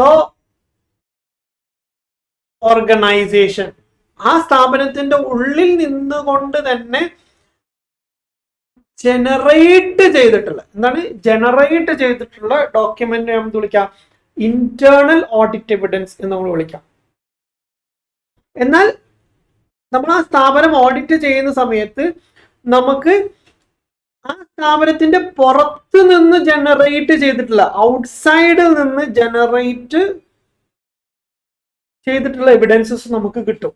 for example, purchase bill. Purchase bill എന്താണ്? നമ്മൾ പർച്ചേസ് ചെയ്തതിന്റെ പ്രൂഫായിട്ട് നമ്മൾ വെക്കുന്ന സാധനമാണ് അല്ലെ. ഈ പർച്ചേസ് ബില്ല് നമ്മൾ തന്നെ ജനറേറ്റ് ചെയ്യുന്നതാണോ? അല്ല, it is generated from outside. The entity. That means നമ്മൾ സപ്ലയർ അവർ അവിടുത്തെ സ്ഥാപനത്തിൽ നിന്ന് ജനറേറ്റ് ചെയ്ത് നമുക്ക് തരുന്ന അല്ലെ, നമ്മൾ ഗുഡ്സ് നമ്മുടെ അടുത്തേക്ക് വരുന്നതിന്റെ കൂടെ തന്നെ എന്ത് ഈ പർച്ചേസ് ബില്ല് നമുക്ക് വരും. അത് നമ്മൾ ജനറേറ്റ് ചെയ്യുന്നതല്ല, that is generated outside the organisation. അപ്പോൾ അതൊരു എക്സ്റ്റേണൽ ഡോക്യുമെന്റ് ആണ് അല്ലെ. ഇന്റേണൽ ഡോക്യുമെന്റ് ആയിട്ട് നമുക്ക് എന്താ പറയാൻ പറ്റുക? Sales bill. സെയിൽസ് ബിൽ എന്താണ്? ഇന്റേണൽ ഡോക്യുമെന്റ് ആണ്. കാരണം എന്താ? സെയിൽസ് ബില്ല് നമ്മൾ തന്നെ അടിക്കുന്നു, നമ്മൾ കസ്റ്റമർക്ക് കൊടുക്കുന്നു, അതിന്റെ പേയ്മെന്റ് നമ്മൾ വാങ്ങുന്നു അല്ലെ. അതിന്റെ ഒരു കോപ്പി നമ്മളതിൽ വെക്കും. അപ്പോൾ ഓഡിറ്റ് ചെയ്യുന്ന സമയത്ത് ഓഡിറ്റർ എന്ത് ചെയ്യും? സെയിൽസ് ബില്ല് നോക്കുമ്പോൾ ആ സെയിൽസ് ബില്ലിൽ ആര് തന്നെ അടിച്ചിറക്കിയതായിരിക്കും? അത് നമ്മളുടെ ക്ലയന്റ് തന്നെ, നമ്മൾ ഓഡിറ്റ് ചെയ്യുന്ന ക്ലയന്റ് തന്നെ അടിച്ചിറക്കിയായിരിക്കും. പർച്ചേസ് ബില്ല് പുറമെ നിന്ന് വരുന്നതാണ് അല്ലെ. അപ്പം ഈ ഓഡിറ്റ് എവിഡൻസിനെ നമുക്ക് എന്ത് ചെയ്യാം? രണ്ടായിട്ട് ക്ലാസിഫൈ ചെയ്യാം. അപ്പം നമുക്ക് ബാങ്ക് സ്റ്റേറ്റ്മെന്റ് അല്ലെങ്കിൽ പാസ്ബുക്ക്, ഇതെന്താണ്? പാസ്ബുക്ക് എന്താണ്? എക്സ്റ്റേണൽ ആണ്, കാരണം പുറത്തു നിന്ന് വരുന്നതാണ്. എന്നാൽ നമ്മളുടെ ബാങ്ക് അക്കൗണ്ടോ, സോറി ബാങ്ക് ബുക്ക് മീൻസ് നമുക്ക് എന്താ പറയാ, ബാങ്ക് ബുക്ക് അല്ലെങ്കിൽ ഡബിൾ കോളം ക്യാഷ് ബുക്ക് നമ്മൾ പറയുന്നത് എന്താണ്? ദാറ്റ് ഈസ് ആക്ച്വലി ഇന്റേണൽ അല്ലെ. അപ്പോൾ ചില എവിഡൻസ് നമുക്ക് എന്ത് ചെയ്യും? ഇന്റേണലി കിട്ടും. ചില എവിഡൻസ് എക്സ്റ്റേണലി തന്നെ എന്ത് ചെയ്യും? നമുക്ക് കളക്ട് ചെയ്യും. എക്സ്റ്റേണൽ എന്ന് പറഞ്ഞാൽ തരുന്നത് ആര് തന്നെ ആയിരിക്കും? ക്ലയന്റ് തന്നെ ആയിരിക്കും. പക്ഷെ that is generated from outside the organisation. Okay, അപ്പൊ നമ്മളിവിടെ നോക്കുകയാണെങ്കിൽ നമുക്ക് കാണാം, which of the following is not an example of internal audit evidence? Internal audit എവിഡൻസിന്റെ എക്സാമ്പിൾ അല്ലാത്തത് ഏതാണെന്നാണ് എന്ത് നമ്മളോട് ചോദിക്കുന്നത്. Okay, credit note and debit note internal ആണോ? ഇന്റേണൽ ആണ്. നമ്മൾ തന്നെ ക്രെഡിറ്റ് നോട്ട് എന്താ? Sales return. ഡെബിറ്റ് നോട്ട് എന്ന് പറഞ്ഞാൽ പർച്ചേസ് റിട്ടേൺ. അതെല്ലാം ഓക്കെ. അപ്പൊ അത് രണ്ടും ഇന്റേണൽ. പിന്നെ സെയിൽസ് ഇൻവോയ്സ് നമ്മൾ ഓൾറെഡി നേരത്തെ പറഞ്ഞു. GRN എന്താ? GRN എന്ന് പറഞ്ഞാൽ ഗുഡ്സ് റിസീവ്ഡ് നോട്ട് അല്ലെ. ഗുഡ്സ് റിസീവ്ഡ് നോട്ട് എന്ന് പറഞ്ഞാൽ എന്താ?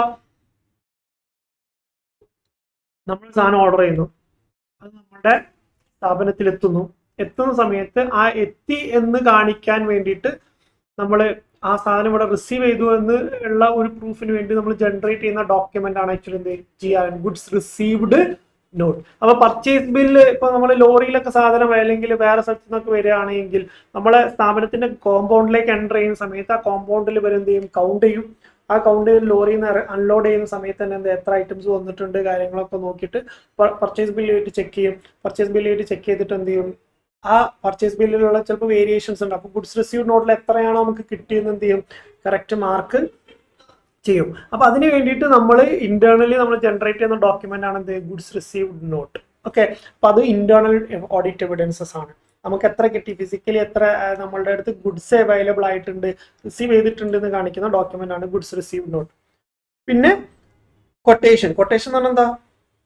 പർച്ചേസ് ചെയ്യാൻ വേണ്ടിയിട്ട് നമ്മൾ പല ആൾക്കാരുടെ അടുത്ത് എന്ത് ചെയ്യും? കൊട്ടേഷൻ വിളിക്കും അല്ലെ. എസ്റ്റിമേറ്റ് നമ്മൾ വാങ്ങും. അത് നമ്മൾ ജനറേറ്റ് ചെയ്യുന്നതാണോ? അല്ല, അത് പല ആളുകൾ നമുക്ക് നമ്മുടെ സ്ഥാപനത്തിലേക്ക് നമുക്ക് തരുന്നതാണ് അല്ലെ. So that is an external document. Quotation is the external document. That should be the answer. അതായിരിക്കും എന്ത് ചെയ്യുക? നമ്മുടെ ആൻസർ. Okay, clear? ഇത് ഓൾറെഡി നമ്മൾ ഡിസ്കസ് ചെയ്ത ഫോം നമ്പർ ആണ്. CRA 1, 2, 3, 4. CRA 1 എന്തായിരുന്നു? Cost record. CRA 2 appointment of the cost auditor. CRA 3 send cost audit report submission by the auditor to the company. CRA 4 എന്താണ്? കോസ്റ്റ് ഓഡിറ്റ് റിപ്പോർട്ട് സെൻട്രൽ ഗവൺമെന്റിലേക്ക് submit ചെയ്യുന്ന form ആണ് CRA 4. അപ്പം ഇവിടെ question എന്താണ്? Form dash is used for the purpose of intimation of appointment of cost auditor by the company to the central government. Okay, appointment of the cost auditor ne kurichu parayunnathu edana? CRA already discuss cheyidanu. No audit form അടുത്തത് section 139 ആണ്. അപ്പൊ section 139 എന്ന് പറയുന്നത് വളരെ important ആയ section ആണ്. എക്സാമിന് ചോദിക്കാൻ സാധ്യതയുള്ള എപ്പോഴും MCQയിൽ ചോദിക്കുന്ന ഒരു സെക്ഷൻ ആണ് ഇത്, സെക്ഷൻ 139.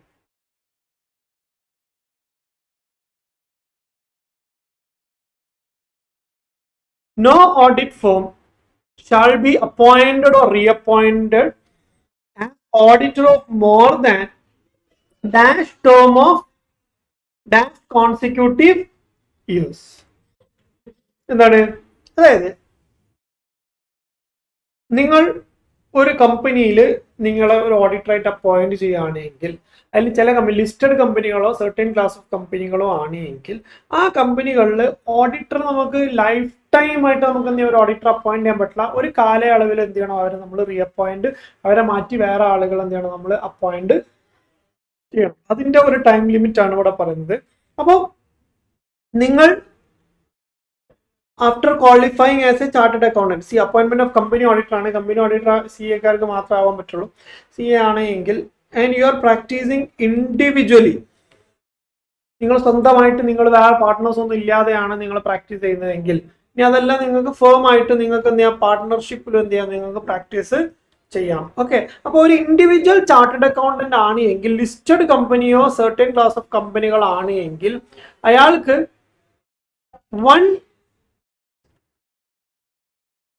ഒരു ടേമിലേക്ക് അയാളെ നമ്മൾ എന്ത് ചെയ്യാൻ പറ്റുള്ളൂ, അപ്പോയിന്റ് ചെയ്യാൻ പറ്റുള്ളൂ. ഈ ഒരു ടേം എന്ന് പറഞ്ഞാൽ എത്രയാണ്? 5 years. 5 വർഷത്തേക്ക് വേണ്ടി മാത്രമേ നമുക്ക് എന്ത് ചെയ്യാൻ പറ്റുള്ളൂ, ഒരു ഓഡിറ്ററെ മാക്സിമം അപ്പോയിന്റ് ചെയ്യാൻ പറ്റുള്ളൂ.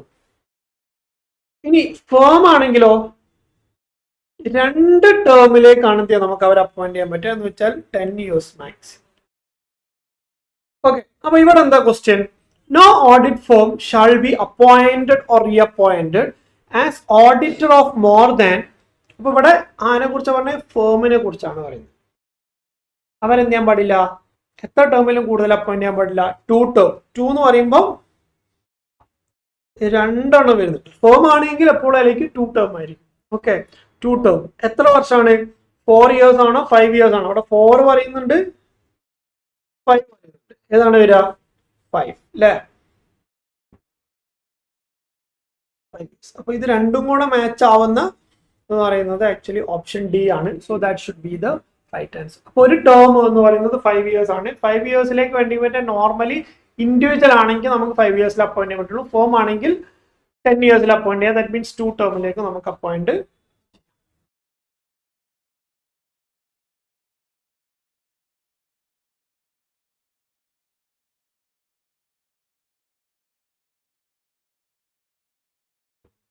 Which of the following is not a basic element of audit report as per SA 700?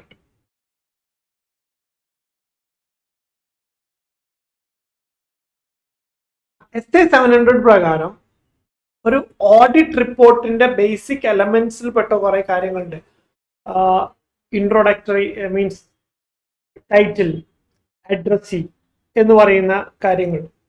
Okay, അപ്പൊ അതില് ഒരു ഓഡിറ്റർ ഓഡിറ്റ് റിപ്പോർട്ടിൽ സ്പെസിഫിക് ആയിട്ട് അവർ ഓഡിറ്റ് റിപ്പോർട്ടിൽ ഇൻക്ലൂഡ് ചെയ്യേണ്ട ഒരുപാട് ഹെഡിങ്സ് നമുക്കുണ്ടാവും. ഓക്കെ, ആ ഹെഡിങ്സ് ഏതൊക്കെയാണെന്നാണ് ഇവിടെ ചോദിക്കുന്നത്. Which of the following is not a basic element? എന്താണ് ഈ ബേസിക് എലമെന്റ് അല്ലാത്ത, ഓഡിറ്റ് റിപ്പോർട്ടിലെ ബേസിക് എലമെന്റ് അല്ലാത്ത സാധനങ്ങൾ ആസ് പെർ SA 700? ഒന്ന്, auditor's opinion. Auditor's opinion is a part of basic element. Audit opinion എന്ന് പറയുന്നത് ഓഡിറ്റ് റിപ്പോർട്ടിന്റെ വളരെ ഇമ്പോർട്ടന്റ് ആയിട്ടുള്ള ഒരു ഏരിയ ആണ്. ഓക്കെ, അപ്പോൾ ഓഡിറ്റ് റിപ്പോർട്ടിന്റെ ബേസിക് എലമെന്റിൽ പെട്ടാണ് എന്ത്? Auditors opinion. പിന്നെ ബേസിസ് ഓഫ് ഒപ്പീനിയൻ, എന്തിന്റെ അടിസ്ഥാനത്തിലാണ് ഒപ്പീനിയൻ ഫോം ചെയ്തതെന്നുള്ളത് എന്താണ്? ഓഡിറ്റ് റിപ്പോർട്ടിന്റെ ബേസിക് എലമെന്റ് ആണ്. അതേപോലെ തന്നെ കീ ഓഡിറ്റ് മാറ്റേഴ്സ്, ഇത് 3 ബേസിക് എലമെന്റ്സ് ആണ്. റിപ്പോർട്ട് ഓൺ അക്രൂവൽ അസംഷൻ, അതെന്താ സാധനം തന്നെ ക്ലിയർ അല്ല. ഓക്കെ, അക്രൂവൽ അസംഷൻ എന്ന് പറയുന്ന അങ്ങനെ ഒരു കോൺസെപ്റ്റ് ഇല്ല actually. So report of accrual assumption എന്ന് പറയുന്ന സാധനം not a part of audit report. Okay,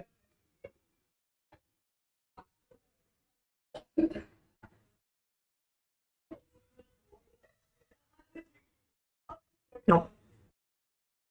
See, which of the following is not part of rural self-government? നേരത്തെ നമ്മൾ അർബൺ ആണ് പറഞ്ഞെങ്കിൽ ഇവിടെ rural self government system in India ആണ്. എന്ത് എത്ര പ്രാവശ്യമാണോ എന്ന് മെൻഷൻ ചെയ്ത് നോക്കിയേ, ഡിസംബർ. സോ ഈ ഒരു ഏരിയ എന്ന് പറഞ്ഞാൽ ഈ LSGD എന്ന് പറയുന്ന ഈ ഒരു ഏരിയ എന്ന് പറയുന്നത് എപ്പോഴും ഇൻസ്റ്റിറ്റ്യൂട്ടിന് ഇഷ്ടപ്പെട്ട ഒരു ഏരിയ ആണ്.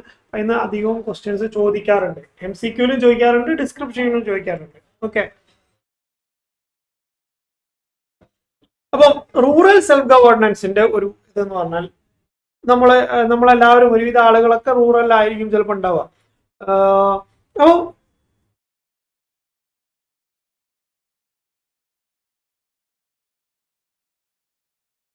നമുക്ക് റൂറൽ സെൽഫ് ഗവൺമെന്റിൽ നമുക്ക് ലോക്കലായിട്ട് നമുക്ക് എന്തുണ്ടാവും, ഒരു ഗ്രാമപഞ്ചായത്ത് ഉണ്ടാവും. ഓക്കെ, ആ ഗ്രാമപഞ്ചായത്തിന്റെ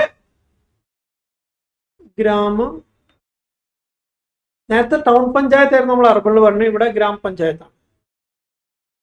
പഞ്ചായത്ത് ഉണ്ടാവും, ഗ്രാമപഞ്ചായത്തിന്റെ മുകളിലായിട്ട് നമുക്ക് എന്തുണ്ടാവും, ബ്ലോക്ക് പഞ്ചായത്ത് ഉണ്ടാവും. ബ്ലോക്ക് പഞ്ചായത്തിനെയാണ് നമ്മൾ വേറൊരു വാക്കിൽ പഞ്ചായത്ത് സമിതി എന്ന് നമ്മൾ വിളിക്കണം. ഓക്കെ, പഞ്ചായത്ത് സമിതി. This is block panchayat. Block പഞ്ചായത്തിന്റെ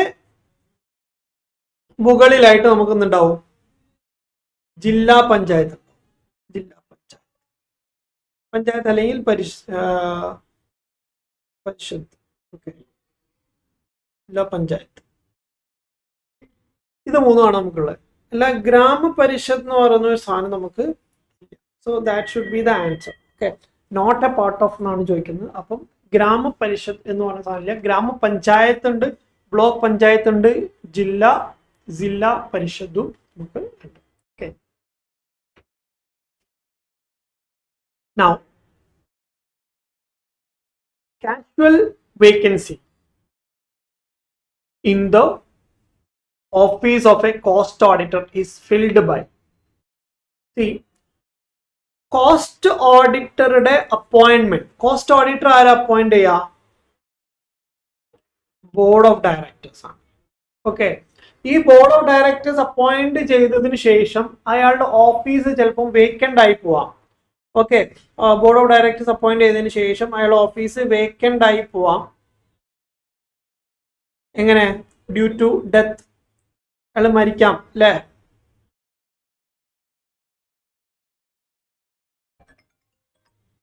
ഓക്കെ, അല്ലെങ്കിൽ അയാള് അൺസൗണ്ട് ആവാം. ഓക്കെ, അങ്ങനെയൊക്കെയുള്ള കാര്യങ്ങൾ വരുന്ന സമയത്ത് he is actually incapable. Okay, അപ്പൊ ആ സമയത്ത് അയാൾ ഓഫീസ് വേക്കന്റ് ആയി പോയിട്ട് നമ്മൾ വേറെ ആളെ അപ്പോയിന്റ് ചെയ്യേണ്ടി വരും അല്ലെ?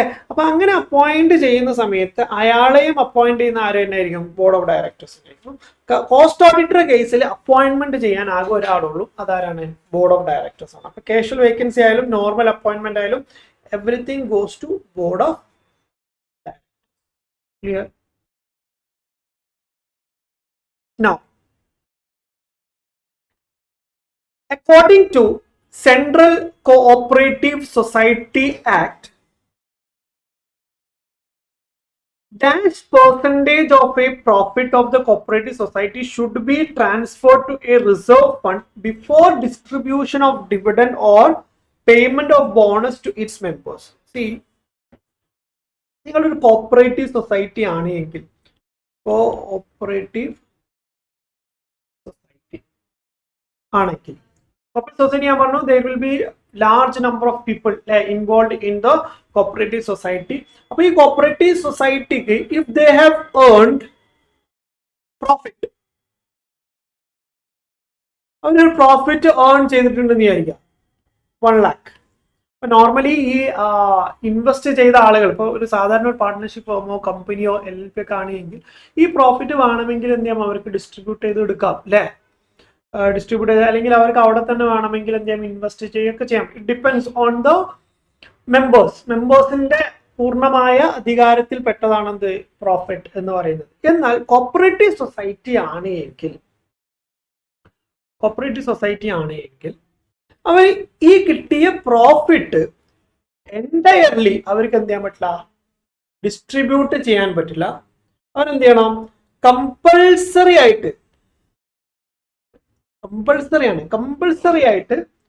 അവരെന്ത് ചെയ്യണം, 25% അവരൊരു റിസർവ് ഫണ്ടിലേക്ക് മാറ്റണം. റിസർവ് ഫണ്ട് എന്ന് പറഞ്ഞൊരു ഫണ്ടിൽ എന്ത് ചെയ്യണം, കീപ്പ് ചെയ്യണം. അത് അവർക്ക് യൂസ് ചെയ്യാൻ പറ്റില്ല. ബാലൻസ് എന്ത് ചെയ്യാം,